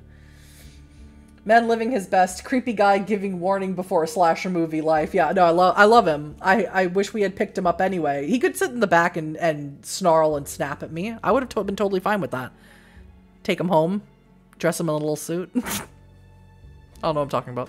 Everyone gathers together on a broad ledge of rock in front of the dark cave mouth. Cormac raises an eyebrow. Would you like to do the honors? He asks Claudia. Claudia grins. Sure thing. Follow me. Flicking on an electric torch, she plunges into the cave, and the rest of you follow behind. This seems smart. I'm glad we told literally anyone we were coming here, except we told no one. The narrow, winding tunnel at the back of the cave leads downwards to the heart of the cliff itself. A draught of cold air periodically brushes your faces as you begin the descent, as though something buried deep below is breathing in and out. For some reason, you think of the foul blast of Old Tom's breath against your face in the car hours earlier. The cave walls drip with moisture, and the light from your torches catches green-black moss and growths of gray-pink fungi. No, don't like that. Glistening wetly like something fleshy and living. A trick of the light sometimes seems to make them rise and fall with the wind from below. All of you instinctively try to avoid touching the growths, even when the sides of the cave become uncomfortably close. Cormac has produced a white chalk and stops periodically to mark your route as you make your way down the forking paths of the cave network. He's explored many of the old mines around Wicklow in the past. Try to keep track of where we've been, he says quietly. It's easier to get lost in places like this than you realize. No kidding. And they don't always look the same coming back that they did going in. The descent consumes the next 3 hours. Pass. Pass. No, could never be me. At times, it is something of an ordeal. As your explorations continue, Cormac insists that the batteries of the torches must be conserved and used only occasionally. Extra batteries then, children. The rest of the time, you must feel your way through with your hands extended out in front of you. There are times when the way ahead becomes extremely narrow, and you have to squeeze yourselves one by one through the gap, pressing your body against the soft, fleshy, fruiting bodies of the fungi. Nope. On the walls, feeling them burst softly. Nope. Staining your clothes and skin. Oh, God. It is hard not to picture getting stuck at times like this, 100 tons of rock pressing down on you and trapping you there to slowly fossilize. This is a nightmare. This is worse than any beast. At such moments, one or another of the others make noises about simply going back. Even Claudia is less keen than she was, but Cormac urges everyone on. He seems thrilled and excited by your surroundings, his eyes seeming to glow green in the sporadic light from your torches. How are you reacting? I am simply staying focused on the immediate situation. That's the most neutral thing you could put ever. There is something else. Every now and then when the group pauses, you think you hear something, a wet snuffling sound like a dog sniffing the wind. The slap of footsteps coming from one of the many sides that run parallel to the main one that you are following. It is as though someone or something is stalking you in these blind labyrinthian caves. The first 2 times you hear it, it might just be your imagination, but the third time, which occurs as Cormac calls a halt, Kitty turns on her torch, and people are passing around the water bottle and biting into chocolate bars is undeniable. You are standing beside Cormac when you hear it. Yeah. Tell everyone! Tell everyone! Start freaking out! Hey, do you hear that? Hear what? Asked Daniel. You explain, but by the time you have finished, the sound has gone. Maybe it was just the wind, Kitty says, or an animal or something. Even she doesn't sound entirely convinced, and you sense that the group is a little unnerved by the idea that someone else might be in these caves. Soon afterwards, you emerge into a large cavern, its floor covered in gritty sand. Judging by the breeze on your face, there are several openings besides the one you entered through. There is a momentary feeling of relief at being able to stand upright again and feel the air less chokingly close around you. Simon flicks on his torch, then gasps in amazement. Look! You look in the direction of the beam of light. The walls are covered in brown-red paintings. The images are crude, little more than stick figures, and yet somehow they have an astonishing vitality and energy to them. In the light from Simon's torch, they look as though they might leap off the walls. There are pictures of towering Irish elk and humans hunting them with spears and bows and arrows, and others of people planting and sowing or tending to cattle. Extraordinary, Simon murmurs. I think this cave was a sacred place, a shrine.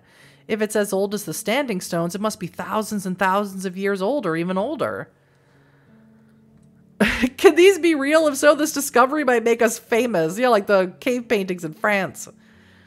Nobody else responds to Simon, engrossed as they are in the haunting images on the walls.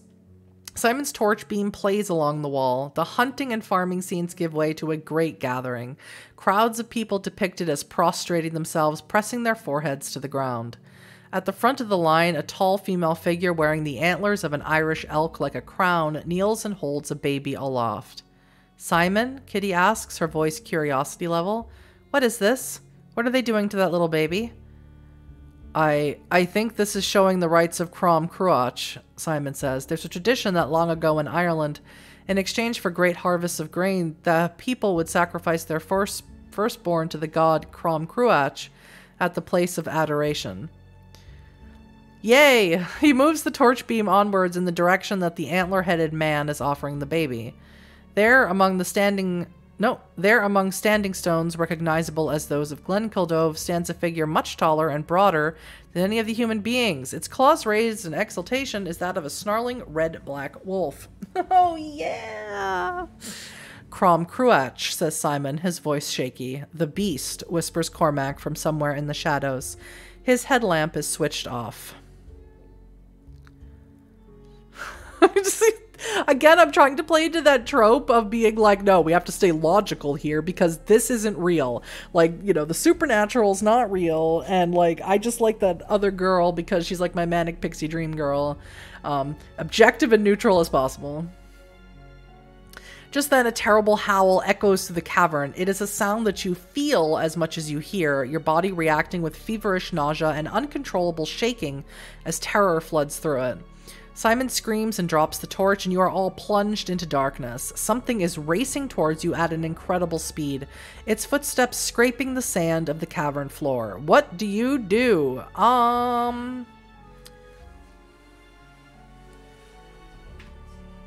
Well, I guess I'm gonna run. Because why not? Run! What follows is a desperate scramble through the subterranean maze. The tunnels of the cave network weave in and out of large caverns like the one with the paintings. They spiral, rise, fall, turn back on themselves, and narrow and widen unpredictably. Sometimes it feels as though the beast is so close behind you that you can almost feel its hot breath on the back of your neck. But gradually you gain ground on it, and after an interminable period of running and crawling, you can no longer hear it behind you. You are exhausted. Your body is covered in cold sweat, and you are beginning to shake uncontrollably. You will not be able to go much further without dropping from fatigue. You are just passing through another cavern when a familiar voice hisses to you from one of the side tunnels. Hey, over here! It is Cormac. He is lying against the tunnel wall, his headlamp switched on but placed on the ground by his side. His right leg is stretched out in front of him as though he injured it. He is drinking from his water flask and offers you some as you squat down beside him. I couldn't keep going anymore, he whispers, and thought I'd rather die in the light anyway. Run away! Yeah, I mean, I don't, you know, again, trying to, like, be logical in the face of, like, overwhelming evidence that something supernatural is happening. Still, if you're in a dark cave and you hear something huge running at you, I think instinctively as a human being, fight or flight, you're gonna run. Don't talk that way. We're gonna get out of this. Cormac smiles painfully. He looks at you in his old way, his head cocked to one side. His eyes are bright, and he speaks rapidly with a slight delirious slur. I thought it, whatever it was going to get me, he said. It was so close, and then it seemed to go away. Just in time. I twisted my ankle. I don't think it's gone for good. He hesitates, looking at you as though hesitating to say what is on his mind. I know somebody turned their torch on right before it attacked. Somehow I knew it was you. I don't even know if I want to know, but what did you see? What was it? I saw a beast. I would say this, but I say I'm gonna be punished for saying, I'll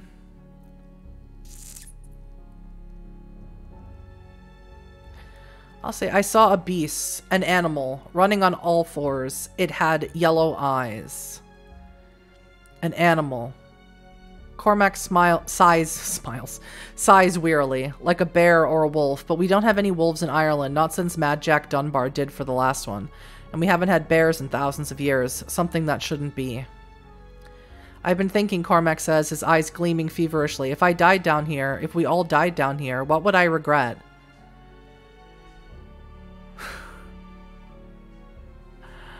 I'd regret coming down here in the first place. Cormac gives a brief, bitter laugh. The two of you are lying alongside one another against the wall, shivering in the cold of the cave network and the slow ebbing of adrenaline. As he speaks, Cormac extends his arm and places it across your shoulder in an unspoken question. Ooh. My God. What if we did, though? Like, we might die. We might die, so why not? I lean into his embrace, moving closer to him. A few moments later, God, of course, because we're teenagers. This is awful. A few moments later, the two of you are kissing gently and softly at first, but then with mounting hunger and passion. We're in a fight or flight situation at the moment, but we're also like 17, so what are you going to do? Cormac's lips taste of salt and pine. His lean body is hard and strong against you. Gah! Honestly, what's crazy is that, like, I think what's weird is that he, like, came to us and he was like, hey, my dad might be in trouble with my grandmother's crime organization. Can you please, as my friend, eavesdrop on their conversation that's going to be happening at your aunt's inn? And I said, nah. Nah, I'm not going to do that. But he still wants to kiss me anyway. So, you know, maybe it was all a ploy. Creepy warning guy, teens being teens. Man, this is a horror movie. It is. It is. I love it, though. I love it. I'm having a great time. Cormac's lips taste of salt and pine. His lean body is hard and strong against you. You mutually break the kiss to draw deep lungfuls of air, still clasped in each other's arms. Cormac's expression in the light from the torch is one of fascination, almost reverence. He is watching you closely. He begins... Hey! Oh, great. Simon saw us. Interrupts Simon's voice from the cavern beyond. There the two of you are. Come here. But what are you? Oh, and literally Claudia was like, don't hurt Simon's feelings by kissing Cormac or whatever, she said. Whoopsies. Well, you know, what are you gonna do? What are you gonna do? Hormones are hormones. That is a phrase I'm making up right now. Scrambling out of the tunnel, you see Simon standing with the others. Daniel, Claudia, and Kitty, their torches switched on. He is the only one who saw you and Cormac kissing. He looks stricken, his face pale, but he recovers as you emerge. It's good to see you both, he whispers. I thought, well, you know. The group discusses what happened in the painted cave in hushed whispers. The beast was on Cormac's heels for a long time, but according to Cormac, it suddenly and abruptly seemed to cease the pursuit and let him escape. It's still out there somewhere, though, says Daniel. Whatever it is, we can't go back the way we came. It could be waiting for us. I think we should follow the drought? If air gets in here, there must be another way out, too. Anything's better than staying here. You all moved off together in the direction of... Especially since we're not alone and can't make out anymore. You all move off together in the direction of the draft, although it seems to lead steadily downwards even as your exhaustion mounts. You sense that everybody is having the same thought. What if this path just leads you deeper into the maze until you're lost forever? And if it does, would you rather die of exposure or have the beast find you in the dark? I cannot face the thought of encountering the beast again. I would rather wander through the dark forever than to hear that howl again. Yeah. It is after a long period of stumbling like sleepwalkers through the dark, hands extended out in front of you, that a miracle occurs. You see a light in front of you, dazzling, blinding yellow light. A tall silhouette is moving towards you, its features concealed by the light on its head, presumably a headlamp. As it comes closer and your eyes adjust to the sudden bright light, you can see that it is a woman, broad, strong features framed by dark, curly hair. Is this the woman who actually owns the land? She's wearing a wet cloth over her mouth and nose, which slowly rises and falls with her breathing.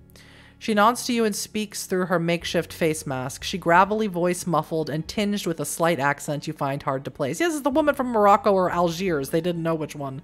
Possibly neither. Good. I found you. I'm here to help. Come this way. We need to get you all out.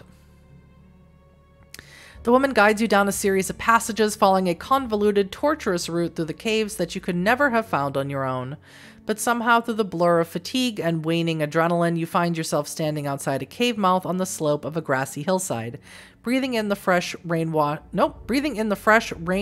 air of a soft, mellow Irish evening. The events in the caves below seem like an unreal nightmare. The woman who gruffly introduces herself as Imani Mokrani, just the perfect name, the owner of the lands adjoining Glenkildove, as she removes the damp cloth from her face, leads you down the hillside into her Land Rover, where she takes a pair of shades from the sun visor pocket. The others, most of them too tired to even speak, collapse into the back, but Imani gestures for you to take the passenger seat. You sense that it has been a long time since she's spoken much with anyone else, and she seems to have difficulty finding words. Hop in, I'll get you home. Glad I found you, she says as the car pulls out across the fields. That Madigan girl, that Anye, told me where you were. Don't go there again. It's dangerous. Anye? What? Why? Anye could have warned you. Imani looks at you, her face grave. It's the mushrooms on the walls. They make you see things, terrible things. Why I wore the cloth, see? You were breathing in their spores the whole time you were down there. A couple more hours down there, your brains would have turned to mush. Scrabbling at the walls, screaming at the darkness. The caves go much, much deeper than you saw. I think that's what happened to the Japanese girl, that tourist in the 80s. I think she went into the caves of Glenkildove and something happened to her down there. Something very bad, and she never came up again. It's not good to talk about things you might have seen in the caves, things your brain told you that you saw or heard. Not good to think about them either. It was none of it real, none of it. Methinks she doth protest too much. The mushrooms stir things up from deep down, things from the darkest places of your mind. They come for you. That's why people go do ayahuasca. They come for you down there, but you got out. You survived. That's all that matters. All that will ever matter. I'll just nod because she's freaking me out. Silence falls. Yeah, let's ask more about Anye, because, like, was Anye, clairvoyant? I've bought horses from her family, Imani says. They don't try to cheat you more than anyone else, in my experience. Always liked Anye. Ghostly little thing she was as a kid. With her big eyes and strange ways, she comes by every so often for a cup of tea. Imani looks at you shrewdly. Often mentions you, she adds. By now you have reached Ballyavon. Imani drops off the Fox siblings outside their family home on the outskirts of the village, and Daniel and Kitty at their neighboring cottages. Cormac gets out there too, muttering that he wants to walk home by himself, that he needs the night air. Nobody says very much. It's as though you all still feel the need to process the events that happened in the caves, and Imani's revelation that you were drugged for the entire time.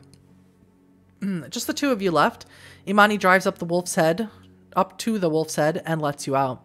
She puts a hard hand on your shoulder as you prepare to emerge. Though the hiccups are beginning. And I'm only in chapter 2. Wait, she squints at you. I think I understand you. The caves and what's in them.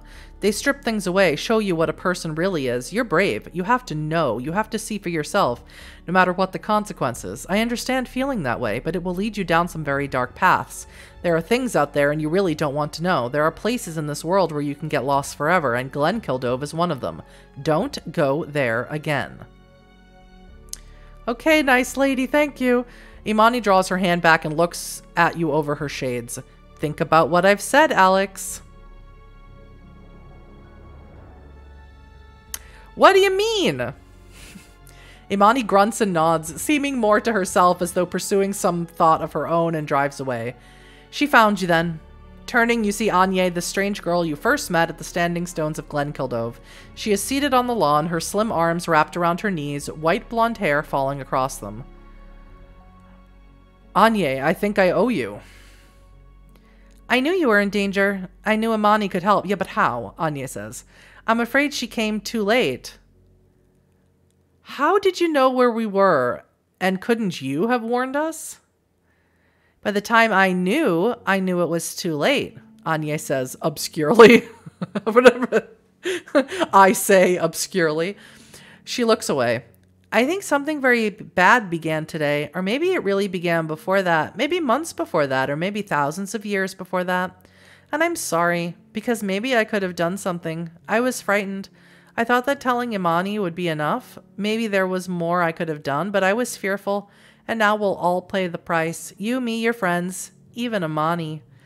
Whoa, I don't understand. You're not making any sense.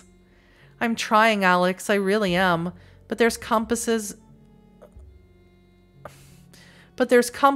and pencils talk, and there's riddles and poetry talk. It's like two different languages, like Irish and English. Some things just don't translate. Anye abruptly abandons the topic. I just wanted to tell you I'm sorry. Please remember that when it all falls apart. Please remember that I did try, even if it wasn't enough. Please remember what I said. Please remember Anye Madigan. She is pleading with you now, her eyes wide and frightened, although you cannot tell why she is so afraid. I take her strange request seriously. I promise I will. Anya closes her eyes and nods. She turns away without a word more, and you make your way inside. Yes, exactly. Is this girl boss gaslighting us? This girl is pretty malk for a human, I know. I mean, it's funny because, you know, at least in like Kyle's games, like Kyle talks about mages in Night Road and talks about mages in Book of Hungry Names. And so like and of course we talked about the she in this demo not that long ago. So there are like hints at the other things in the World of Darkness, you know, and there are people who are naturally clairvoyant. There's like hedge mazes and sorcerers and things like that. So, you know, you never know what the hell's going on here. You see only a little of the others before it's time to return to London. Nobody seems to want to talk. I mean, she could be an unchrysalis changeling. I mean, you just don't know. Just like soul transfer over and over again. You see only a little of the others before it's time to return to London. Nobody seems to want to talk about what happened, about the terror you experienced down in the caves, or what came of it. One thing Amani said is clearly true. The drugged air of those caves revealed some disquieting truths. Truths which have affected the dynamic of the entire group. Nobody seems sure what might happen next. Cormac in particular seems unwilling to discuss the kiss that the two of you shared. Oh, rude! And the two of you never have a moment alone in which you can raise the subject. If anything, he is more aloof to you now than before. Yeah, because once he got what he wanted, then he's like, oh, actually, I'm just into it for the chase. I know your type. But you often catch him looking at you when he thinks you don't notice, naked longing on his face, but he says nothing. Somebody else always notices, Simon, who is always watching Cormac, but Simon never comments. Then you return to London, and Ireland becomes a kind of distant green dream, with your experiences in the cave as its disquieting coda. You are more focused on your A-levels, the final exams that will determine the possibilities for college. Your results are poor! Your attention was elsewhere during class, and you never studied very much, preoccupied as you were with your other interests in life. It is unlikely that you'll be able to go to university. On hearing the news, your father gives an indifferent shrug. Even your own academic failure cannot stir him out of his apathetic misery. What is your reaction? I don't care. I never intended to attend university anyway. I like horses, and I like swindling people. I like being a con artist. Those are my two favorite things, and university applies to neither of them. And then the summer comes and you return to Ireland. You have heard little from Cormac or any of the others in Ballyavon over the course of the year. They have been studying for their own final exams, the Irish leaving certificate, and received their results not long before you arrive. You hear about it all over a pint of Guinness in the parlour of the Wolf's Head. Everyone is there except Cormac. The group has begun to drink, another of those changes that you've missed. Mare poured each one a ceremonious pint of Guinness on the day of their 18th birthday. Claudia, to her vocal disgust, is still forbidden alcohol. And Simon politely declined his. He's wryly declared that he wants his first experience with drink to be a proper student pub crawl. To nobody's surprise, Simon has excelled, getting his H1s, the highest grade possible in all subjects, and has already been accepted into Trinity College, Dublin, studying Irish and history. Daniel has also done very well, and Kitty has achieved a respectable result. Claudia, a year younger than everyone else, has yet to take the leaving certificate, and Anye has long since dropped out of school. That leaves Cormac. Nobody knows what his results are, as he refuses to discuss them. Daniel seems convinced that he must have failed altogether and be facing the prospect of resitting the leaving cert next year. Of course he won't tell us, Daniel says. It is raining outside, and raindrops splatter against the diamond-patterned windows of the snug Wolf's Head parlour. A band is playing in the other room, the mournful folk standard She Moved Through the Fair. He's too proud to admit he failed. That's Cormac all over. Kitty frowns. Cormac was really applying himself this year. He wants to go to London for a year to work on his music, and his da told him he won't let him unless he did decently on his leaving cert.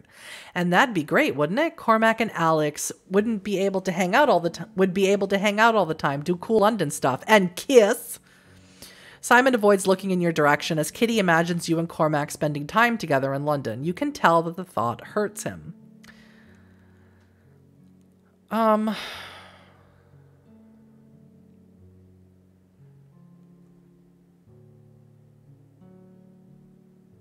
agree with Daniel. I don't remember what Daniel said, actually, now looking at it. You nod. Yeah, I think Daniel's right. Can't you just see Cormac reacting that way? Simon shakes his head. Oh, God. This is going on too long. I'm going to drive up to the farm. This is too long for a demo. In one shot, anyway.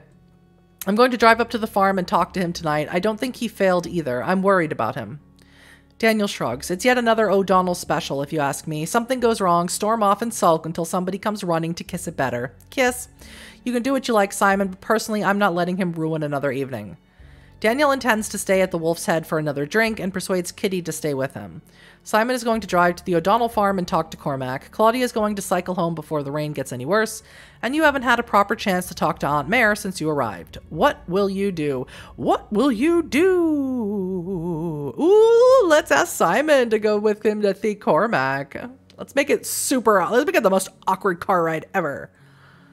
Out in the Wolf's Head parking lot, you get into the passenger seat of Simon's silver Clio and set off, driving down dark, narrow country lanes. The rain is intensifying, and for a time, the only sound is that of the falling rain and the squeak of the windscreen wipers. The hedges rise up on either side of the car, reminding you of the suffocating experience of crawling through the caves last summer. For a while, Simon simply stares thoughtfully at the road, hands gripping the steering wheel. I know how Cormac feels about you, he says at last. I know he wants you.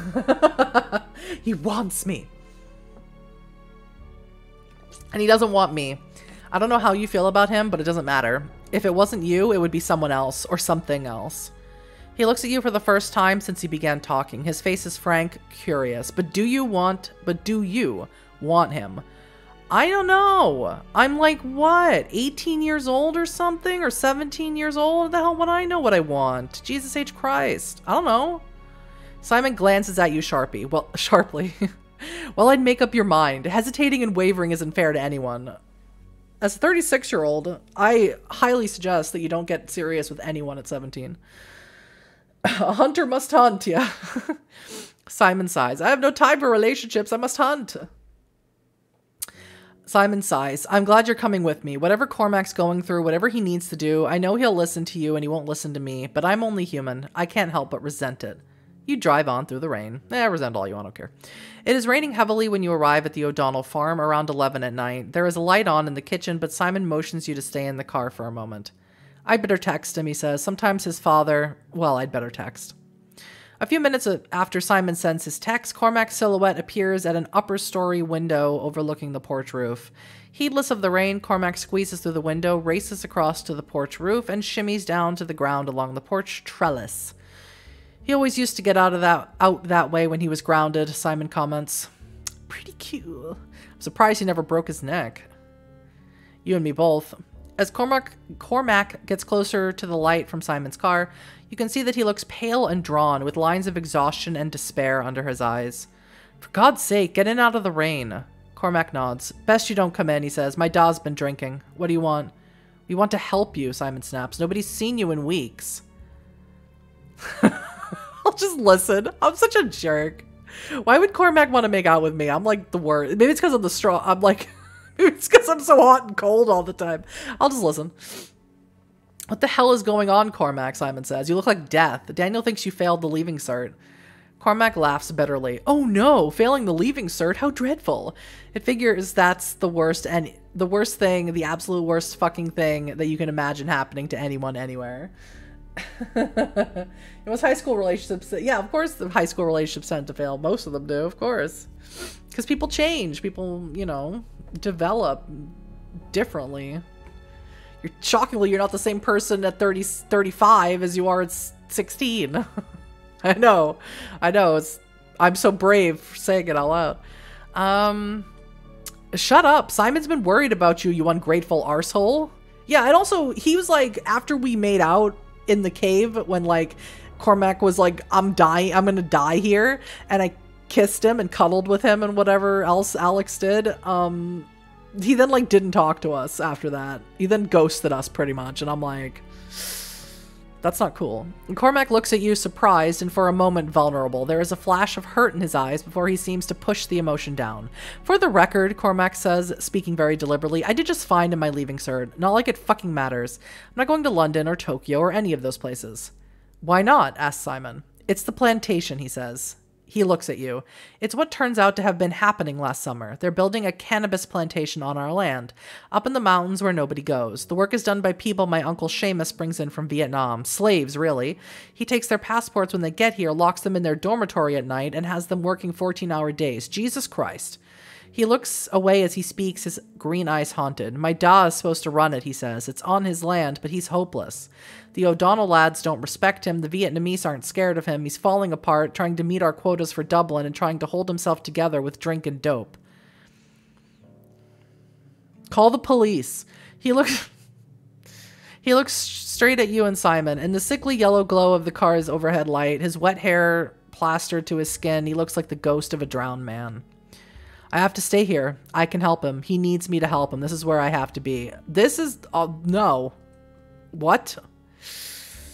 And help... exactly. And help exploit those Vietnamese immigrants? Help intimidate them? You want to be a part of that? Cormac seems to bite back an immediate snarling reply. When he does, he is making a visible effort to stay calm. No, I don't. But they're on thin fucking ice with my family. You think my grandma wouldn't have the lot of them shot and thrown down a mine shaft if she thought they'd become too much trouble? Then shoot your grandma. She sounds like a terrible person. My uncle Seamus can always bring more in. If I can get the plantation working properly, I can save them as well as my da. So it's for them too. Yeah, totally. For sure. Ugh, Simon is shaking his head. No, it's not for them. And it's not for you. It's not even for your dad. You're not thinking straight. Your grandma's manipulating you. It's obvious. She's using you. Shoot your grandma. She totally just stabbed Caesar. Shut up, Cormac shouts. There is a long silence before Cormac speaks again. It never would have worked out anyway. London, traveling the world, all that stuff. It wasn't real. It never was. These hills are real. This rain is fucking real. He avoids looking at you as he speaks, but you could swear there are tears glittering in his green eyes. I'm so regretful of making out with him. Cormac will not be moved. He's adamant that he has to stay in Wicklow for the sake of his father. It is past midnight by the time that Simon gives up arguing and Cormac gets out of the car. He doesn't make for the house, but instead strides off through the rain, moving into the woods. Simon drives back to the Wolf's Head in silence. Simon looks grim, his lips a tight line. Something has to be done, Alex. Something has to be done. I have to do something. People up there are suffering. They need to be freed. Cormac needs to be freed too. He can't spend his whole life in service to his appalling family. He sounds very different from the Simon you've always known, so absolutely sure of himself, so contemptuous when he speaks of the Red O'Donnells. You suddenly feel strangely certain that he sounds and looks more like his father than ever before in this moment. But what about Cormac's father? He could end up in jail. Simon looks at you, and why shouldn't he? I mean, that's a fair enough point. Shoot your grandma on 2024. Yeah, to the tune of Welcome to the Internet. Yeah. I love that. I was actually listening to that song before this stream. That's so funny. Shoot your grandma. And why shouldn't he? He demands. I know he's great fun and everyone loves him, but he voluntarily became an accessory to kidnapping, enslavement, and drug dealing. He had his own chance to go to the police, but he didn't take it. But he's Cormac's dad. I don't know why I'm being petulant. I just feel like it. So you think none of those people being held up in the plantation have fathers and mothers and children of their own? No, I'm like super in agreement with you. I just want to see what you'll say. There seems little point in further conversation. Simon's mind is made up. You get out of the car and make your way through the inn's back entrance and up the stairs to your room. Peeling off your clothing, you stretch out onto the bed and are soon asleep. Your dreams are troubled and murky that night. No, really? Why? You are back in the caves. You are back in the caves, but now it is pitch dark. All you know is that something is hunting you through the darkness. It is sniffing for your scent, racing on all fours through the maze of blind tunnels, and if it catches you, the worst thing in the world will happen to you. The tunnel you are in gets narrower and narrower, forcing you to bend down and then to wriggle on your belly as the cave ceiling inexorably lowers and lowers. You are putting your face and mouth against the cold, gritty rock, and suddenly it is not rock, but the moist, yielding fungi, forcing its way into your mouth, pressing clammily against your skin, and you realize that you are merging with it. I'm being absorbed by it, and suddenly you know that this is the worst thing in the world, this transformation. It's the Last of Us. Help me. I hate it. You ever watch those animal documentaries where they talk about the Corfid, like virus, like airborne thing, and like you see the ants start acting weird and like crawling up to a branch, and then a fungus sprouts from its head. That's my nightmare. That's the worst thing ever. I hate it. Very few things that really bother me. That, like, parasites, deep space, and deep ocean. That's like my top 4. I just do not like. You wake up to early morning sunlight, your pillow soaked with sweat. The nightmare has a foul taste in your mouth. A couple of days pass, the weather gets steadily hotter as Midsummer's Day approaches. There is a dry, thundery taste to the air, like a crackle of electricity on the tongue. Every day the sky above the Wicklow Hills is the same vivid shade of blue, and every day brings the same haze of heat. Misty, Aunt Mare's old sheepdog, seems to be driven near insane by the weather. She is constantly howling or whimpering. She often shakes uncontrollably and dashes through the wolf's head, looking for a hiding place as though pursued by invisible enemies. Every night you are troubled by nightmares, almost all of them the same. You are in the caves again, being hunted in the dark. Some nights, unable to sleep, you stare out the window of your room under the eaves towards the mountains in the distance that shelter Glenkildove. Sometimes you think you see pale lights moving about up there where the standing stones must be. What do you think about? I think about Anya, the strange girl who I met at the standing stones 2 years ago. I miss her. Where is she now?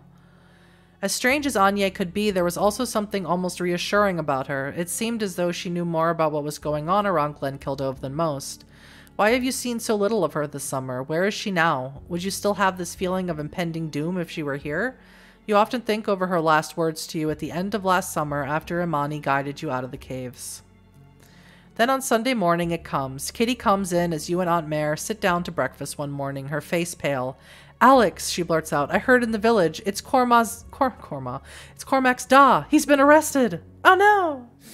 Body horror will do that, yeah. In medical body horror, I mean, medical body horror, not necessarily I can handle some body horror, is okay, but anything here's where it is. Here's where my line is.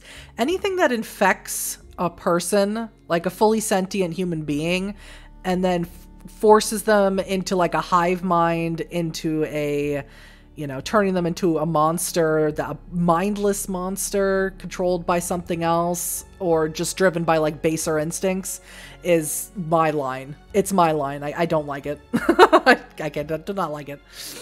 "Name of God," says Mare. She jumps to her feet and gets Kitty seated with a cup of tea in front of her. "What happened? Is Cormac all right?" The whole story gradually emerges. It seems that the guards have discovered the marijuana plantation up in the mountains. Yeah, because Simon told them. They raided it late last night. The O'Donnell guards and the Vietnamese laborers are in custody. They have now arrested Terry as the owner of the land. "Simon and Claudia's parents have already picked up Cormac from the farmhouse," Kitty says. "They're going to have him stay with them while his da's away." Mare nods. "They'll look after him. Come on, Alex. Kitty, let's pick up Daniel, then go to the Foxes. Cormac needs you." She sighs. "Father Matt, Terry's cousin, is in Rome at the moment. I wish he were here. He's always been the only person who can talk to Orla when she's in a rage." You drive down into Ballyavon, collecting a subdued Daniel on your way through the village before arriving at the Fox House on the outskirts of Ballyavon. Outside the house, a confrontation is in progress. Orla O'Donnell, Cormac's grandmother, and her son Aidan, one of Terry's brothers, stand in front of their van in the neatly graveled Fox driveway. With them is Aidan's oldest boy. That's a name. Don Cod. I don't know. I'm just call him Don. Both Aidan and Don are gripping shotguns. The Fox family are standing facing them, Simon and his parents along with Cormac. Claudia is still away on a summer school trip to Northern Ireland, although she's due back tomorrow. Simon and Claudia's father, Dr. Fox, gray-haired and smartly dressed, even on a weekend morning, looks visibly intimidated by the O'Donnells. "You can't take him," he says weakly, his eyes on the guns. "Cormac doesn't want to go with you. Terry is one of our oldest friends," and Orla O'Donnell cuts him off. "And nothing. I never should have let Terry go to college in Dublin. Prod friends and lazy, shiftless ways, that's all he got from it. It made him think he was too good for us here, and look what it came of it. The boy belongs with us. Maybe he won't be a total waster like his da, but only if we take him in right now." Ooh. No, she's a terrible person. Let's shoot his grandma. I step in and confront her directly, trying to force her to back off. If Cormac doesn't want to go with you, he's not going. He's like 18 years old. You stare at Orla O'Donnell, the tension between the two of you growing steadily. Orla breaks the moment with a contemptuous laugh. He'll go where he's told, or I'll know the reason why. Now get out of my way, or I'll have the boys beat you silly. A silly beating? Orla, Mare says mildly, I'd like to say something. Well, say on, Mare, Orla says, raising her eyebrows. Since you and these young ones saw fit to interfere in a private matter, might as well speak your piece. I'm not afraid of you or your family. Terry was the only half-decent one of you, and now you've destroyed him. His son is staying with the Foxes. I know you're a smart woman. You're not going to take him, and your boys aren't going to use those idiot fecking firing irons, because we both know that you don't care enough about Cormac to have them do anything stupid. Orla's mouth twists as though she'd bitten into sour fruit, but she grunts and gestures for Aiden and Dawn to back off. Maybe so, Mayor Grogan. Maybe it's just as ye say, but ye shouldn't make a habit of crossing me. You know, one of these days, there might be something I do care enough about, enough to make you very, very sorry that you weren't more afraid of me. Mare waves the threat aside dismissively. Don O'Donnell, already as tall and broad as the shoulders as his uncle and father's, his features thick and brutal, has been staring intently at Kitty ever since you arrived. Ugh, ugh. Now as the Red O'Donnells return to their van, he addresses her. Hey, this word, Akushla, you ever get bored with your little boyfriend there, indicating Daniel. Aren't they siblings? Give us a call. I'll give you something you can't get from him. Oh, no, that's Kitty. No, Daniel and Claudia are... Or Simon and Claudia? I don't know. I can't remember who's siblings anymore. He winks at her and grabs his crotch. Oh, charming. Kitty rolls her eyes. Not if you were the last man in Ireland, Don O'Donnell. Orla slaps her grandson around the head so hard that he staggers forward. Shut up. You'll show respect for women around your grandma. She glares at Aiden, Don Cad's father. This is how you were raising your boys? Sorry, Ma, Aiden mumbles. Oh, God. I can't read much more. We're heading into 2 hours of me non-stop reading. Too much. After the Red O'Donnells have departed, you find yourself alone with Cormac in the immaculate living room of the Fox house. Even the glass coasters on the coffee table have been laid out with mathematical precision. He is sitting on the spotless white sofa, staring into space, his body rigid. Can't get comfortable here, he says. I'm afraid of breaking something or getting something dirty. Oh, Jesus, how do you think Claudia grew up in a place like this? That girl's messier than I am. He speaks lightly, but you can tell from his voice that he is holding back tears. I just wait for him to say what he's really on his mind. Cormac is silent for a while, then speaks bluntly and abruptly. My da's already good as dead. They're gonna kill him. Who are? My family. My grandma, really. My uncles just do as she says. She knows my da. She knows he's weak. She knows he could have never handled prison. He'll try to make a deal with the guards, the idiot, and so she'll have him killed. Cormac stares bleakly out into nothing. Maybe my da wasn't always the best father, he says, especially after Mammy died. He smoked a bit too much, drank a bit too much, but he... Sometimes when I was little, he'd pick me up and spin me around and around till I got dizzy, and my head swam and there was nothing but blue sky and the warmth of his arms and the smell of him like smoke and rain. And I never wanted him to let go because I felt so safe. He's my dad. Abruptly, he changes the subject. I dreamt last night about the caves. Huh. Oh, keep staying silent. I just wanted to keep talking. I was going down into them, deeper than we went before, so deep that I had to squeeze my way through at times, but it felt good. It felt like it was where I belonged, where I always meant to be, with the mushrooms!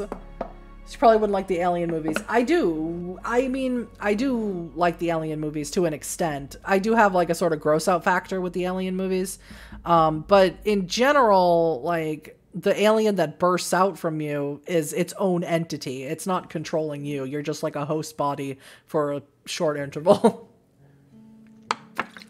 That bothers me less. Oh my god. And then my skin began to itch. It began to itch so bad I had to rub it against the rocks of the cave, and as I itched, my skin began to come away. It came away in great patches wherever I rubbed it, and underneath was rough gray hide, and it felt so good, so cool, and so free. And I just wanted to tear it all off then, all that restricting itchy skin, rip it off with my nails. Obscure thing. This reminds me of an episode of Buffy the Vampire Slayer, like in season 2 or something, when all the kids in the swim team are like, I don't know, it's like taking like a fish steam in the sauna, a fish steam that's also like got black magic involved with it to make them swim better or something, and they start turning into fish people, and they slop their skin off and turn into fish people. That's one of those things where I'm like, I hate that episode because I can't, because just the idea of it actually happening is the worst, is awful. And that's my nightmare. That's my nightmare. Cormac, I love you. I don't know what you're going through right now, but please hold on to that. I love you. Oh my God. Oh my God, you guys. Sorry, so stupid. Cormac smiles, and for a moment, he looks like his old self. I'll get through this, he says. We both will. Then there'll be time for us. There's no time for us. Then the next day... I'm dying. I can't know when does this chapter end, because I'm gonna blow out my voice and I need it for Sunday. The next day, Midsummer's Eve, dawns cloudless and hotter than ever. A heat day haze dances all around the Wolf's Head grounds, blurring the outlines of gravel paths and neatly tended lawns into one single shimmering haze. Terry O'Donnell's bail is paid by his family. The case has stirred some attention amongst the national press, and you watch him on TV that afternoon, emerging from the prison dates onto a Dublin street. He looks pale, unwell, and disheveled, somehow much smaller and older than the big, jocular man who greeted you with a joke and a wink when you first arrived at his farm. His brother Seamus is waiting for him in a black car across the street. Terry, seeing him, brushes past the reporters without acknowledging them and gets into the car. The look on his face when he sees Seamus is neither relief nor fear, but a kind of numb, weary acceptance, like an exhausted animal seeing the end approaching. You think about Cormac's suspicions. Would Terry's family really kill him to prevent from incriminating him? Yeah, because they're like, we're doing slavery and stuff. Like, I think they're not above doing anything awful. I find it very easy to believe. Orla O'Donnell is a monster. We should totally shoot Grandma. You couldn't get a Malk and a Raven together, but two teenagers? Yeah, no, that makes sense. No problem. Easy, easy. Done. Your phone rings. It is Simon. Alex, I'm worried about Cormac. I knocked on his door after the news about his father came out. There was no answer. He's not there. He's not in the house, and I think I know where he's gone. Are you sure we shouldn't just leave him alone? He needs to be by himself for a little while. Normally I'd agree, Simon says, but this time he hesitates. He's been talking about the Glenkildove caves a lot. I don't know why, but he's never been quite the same ever since we went into them last year. Maybe none of us have. I think he wants to go back down there. Simon's voice drops. I think he wants to stay there forever. With the mushrooms, he wants to be one of the mushroom people. Simon meets you with Claudia, Kitty, and Daniel at the Wolf's Head. Inside Simon's car, it is even hotter than outside, and you are drenched in sweat over the course of the ride over the hills to Glenkildove. At the edge of the valley, Simon parks the car. He looks sick with worry and fear. Claudia, too, pale and wan, despite the heat and the sweat trickling down her forehead. I don't want to go back into the cave, she says. I don't want to. I can't. I don't know what happened down there. I don't know how much of it was real, but I can't ever go back there, not even for Cormac. Maybe we can call the guards or something. We can't, Claudia, Simon protests. They don't know those claves, not the way we do, and I think we're the only ones who can save Cormac anyway. We're his friends. We can help him. Yeah, Claudia's right. Maybe we shouldn't go down there again because the mushrooms were gonna get us. And I hate them. Simon shakes his head. That's why we need to go. Cormac's down there. Of course Cormac's down there somewhere, waiting for us to come looking for him, Daniel suddenly puts in. He sounds angry. The way he always does, because that's what he loves to do. Storm off, make himself the center of attention, and wait for us to come running.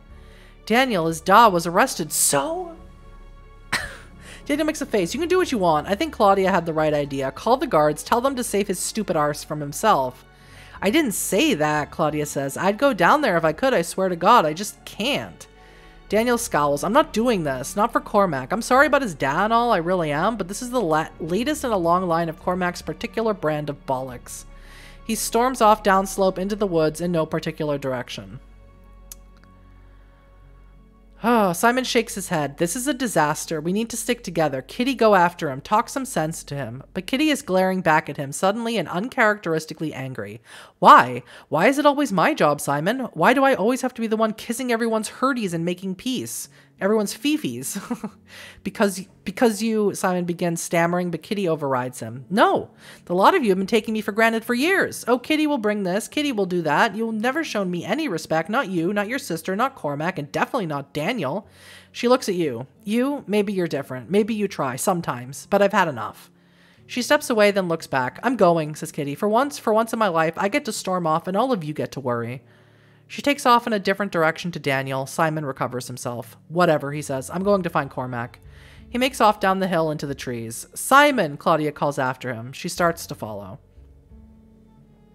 I mean, who wouldn't want to be one of the mushrooms? They're pretty fun guys. No. Nope. Nope. Nope. Nah, I'm not going down there. I'm not going down there. Because you know why? I don't want to read the descriptions again. I'm not doing it. I told him I loved him as a manipulative tactic. I'm a bad person to keep him from, like doing something stupid. It didn't work. I'm a bad person. I'd rather be a bad person than be a mushroom person, okay? Walking quickly, you see Daniel just ahead of you, about to enter the woods. You run to catch up with him, but he has somehow disappeared by the time you enter the woods. For a moment, the shade from the heat of the afternoon sun is a relief, but soon disquiet replaces it. Even more so than the first time you entered these woods, there is something deeply disorienting about them. Just a handful of steps in, you are no longer certain which way the open ground lies. It is as though the ancient trees have pressed in behind you, blocking off any chance of escape and forcing you forwards to whatever waits for you at the heart of the woods.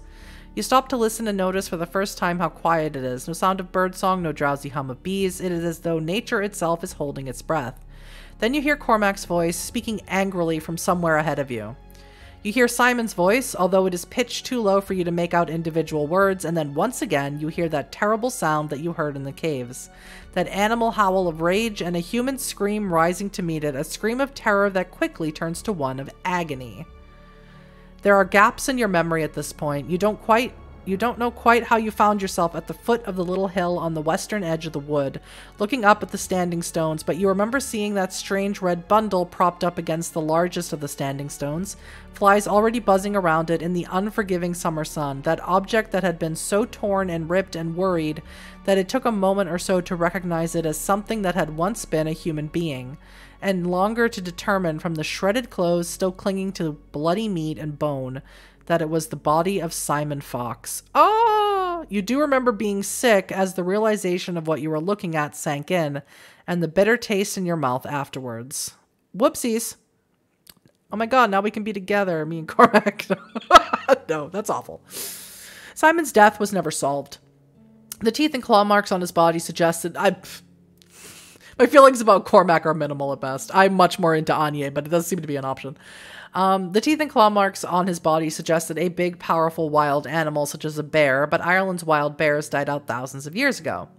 Many of the older inhabitants in Ballyavon insisted that it must be the beast. Certain tabloids persistently speculated that you and the others must have formed some kind of teenage death cult. That's right, and murdered Simon as a sacrifice at the Standing Stones, although the Gardaí repeatedly emphasized that no human being could have inflicted the kind of damage that they found on Simon's body.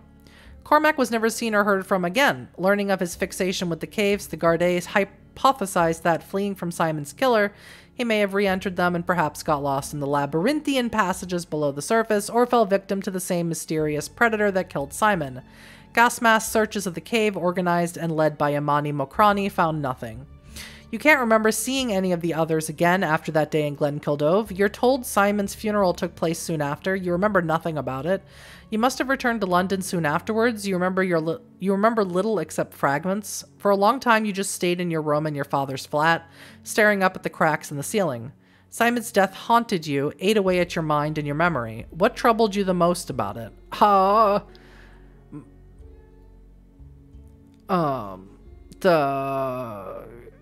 The cruelty, horror, and violence of the way Simon died. You never heard from any of the others again. You often thought about Cormac and wondered if he could somehow still be alive. Sometimes you dreamed of him down there in the caves, asleep in the darkness like an enchanted prince from some strange fairy tale.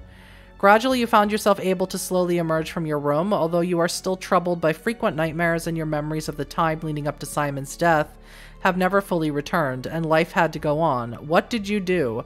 I dropped out altogether, became part of London's seedy underground world of punks, junkies, misfits, and graffiti artists, because I'm cool like that, because I'm awesome. Stupid. It was a relief in a way. You no longer felt the need to hide the fears that ate away at you. You no longer felt the need to try and conceal the nightmares that woke you screaming every other night. That was for the world of straight heads, the world you left behind. But on the streets, in the club, we're all fam. Everyone had their own demons. There is a comforting anonymity about it, and sometimes in some places, camaraderie and friendship. Oh, so stupid. You lived in squats on the North Circular Road and slept rough in underpasses on the outskirts of London. Life was hard for a while, and you had to keep your wits about you, but you gradually staked out a niche. Ooh, I became a fixer, able to get anything for anyone. An old Cockney wide boy took you under his wing and taught you the business, as he always called it. You dealt in stolen goods and forged concert tickets. You wheeled and dealed and lied and slapped backs and bought drinks and survived. A badass like that. You saw a secret side to London, from the abandoned underground stations far beneath the streets to the scaffolding-shrouded upper levels of skyscrapers still under construction. The police were a constant menace, but you were quick and young and fast, and there were times scrambling up a wall or lying flat between two rails and feeling the rumble and whistle of an underground train passing right above your face that you could almost forget that day at Glenkildove. Almost, but not quite, because hide as you might among the metropolis's teeming millions, you could never hide from your nightmares. They sought you out every night. You dreamed of the beast, snuffling and pawing at your bedroom door, and every dog's howl that you heard in the night held an echo of that terrible sound you heard once, deep underground in the caves beneath Glenkildove. When Cormac called, you knew that the time had come. This is very It-like. For 8 years, you had been in training for this moment without realizing. You have learned how to survive in the most dangerous places in London. Perhaps it'll be enough. Perhaps this time, you'll be ready for the beast. I thought that would be the ending line. And so here you are, back in the O'Donnell farmhouse after all these years, with the thing that killed Simon stalking around outside the door. It will not be long before it tires of tormenting you and makes its way inside. If it can get to you, it will kill you just as it killed Simon, and your fate will become just another sad mystery of the Wicklow Hills. God, I hope so. One possibility occurs to you, although it will be a truly desperate measure. Get it? Desperation dice? Terry O'Donnell heated his house with propane gas. You remember once helping Cormac hoist a propane cylinder into the basement where the boiler is. If there's any full cylinder left down there, you could bring it up and blast it with the shotgun as the beast enters the kitchen. But such an action risks killing you as well, not to mention burning down the house. Some options shown in bold will only be visible to you if you have high desperation score. These represent desperate measures, extreme actions you are prepared to contemplate taking if you feel that the need is urgent enough. Desperate measures will always have a dramatic impact on the situation, but they will also have equally extreme consequences. That's super fun. Yeah, so there's the opportunity to use it right now. Nah. I will barricade the door and the windows of the farmhouse to try and hold it against the beast as long as I can. What follows is a frantic dash around the farmhouse, finding and grabbing anything you can to secure all points of entry. First, you heave the ruined table against the door, its legs leaving gouges in the linoleum floor. There is terrifying howl of rage from outside, and the door shudders as something massive hurls itself against it. You have no time to watch. You are already looking for new objects to fortify the farmhouse. What will follow is an agonizing night-long contest between yourself and the hellish strength of the beast, as it tests first one weak point, then another, never giving you time to breathe or to think. At times, it feels like not even solid steel could withstand the force of the blows being delivered from outside, fueled by demonic rage. Demonic. You move faster than you would have thought possible, grabbing everything you can about the house and throwing it onto your flimsy defenses, but it is not enough. With one great crashing blow, the door is knocked clean off its hinges, and the table sent flying back into you, moving as though it weighed nothing at all, but hitting you like a freight train. Dazed and winded, you lie on the linoleum floor as a great dark shape steps through the shattered doorframe. The beast looms above you. Its rank smell is overwhelming. It rakes its claws across your face and chest, plowing, I'm not sure if that's how you spell, plowing, as effortlessly through flesh as cloth. You taste blood. The beast pauses as though admiring its handiwork, then leans forward and opens its jaws, preparing to bite out your throat and put an end to it all. Its golden animal eyes meet yours, and you recognize something in them. Cormac. Oh my god. Oh my god! The voice is so ragged and hoarse that you do not realize for a moment that it is your own. The beast pauses, something suddenly clouding the predatory certainty of those shining eyes. You close your— oh my god, we were kissing! We were making out with the beast of Glenkildove! You close your eyes, lacking the strength to shout again. When you have opened them, the beast is gone. But you know— now know. No, you know now. You know what the beast is. You have always known. You repressed the memory in your waking hours, forced it down somewhere deep and dark in your mind, but it came out to haunt your sleep at night. Every night you relived that moment at Glenkildove, looking up from the shelter of the trees. You saw Simon facing Cormac among the standing stones, Cormac angry, shouting, Simon frightened, holding up his hands, pleading. And you saw the anger twist Cormac's face and then his body, and you saw him grow. He's a werewolf. His hands extending into claws, muscle and fur bursting through his clothes, his face splitting and distending into something angular and inhuman. And then he lunged. Cormac O'Donnell is the beast of Glenkildove. It's your last unconscious thought before pain, exhaustion, shock, and blood loss overwhelm you and you fall unconscious. That's super awesome. I don't have the voice capacity to read through chapter 3. I think that would have been a great place to end the demo, perfectly honest. I think it's absolutely awesome. You should check out the demo yourself, play the rest, play the last chapter, do it in my honor, because I'm dying. I have no voice left. It hurts to continue speaking. Thank you so much. I had a great time. I'm so thrilled that it's a Hunt of the Reckoning Choice Games. I'm super excited for December when it releases fully. Go play the demo right now on Steam, also on choiceofgames.com. Play it in your browser. Eventually it'll come out to mobile and all those other things. I hope you guys have an amazing weekend. Please join us on Sunday for more of Twitch Plays Vampire the Masquerade, and I will see you then. Thank you everyone so much. Bye.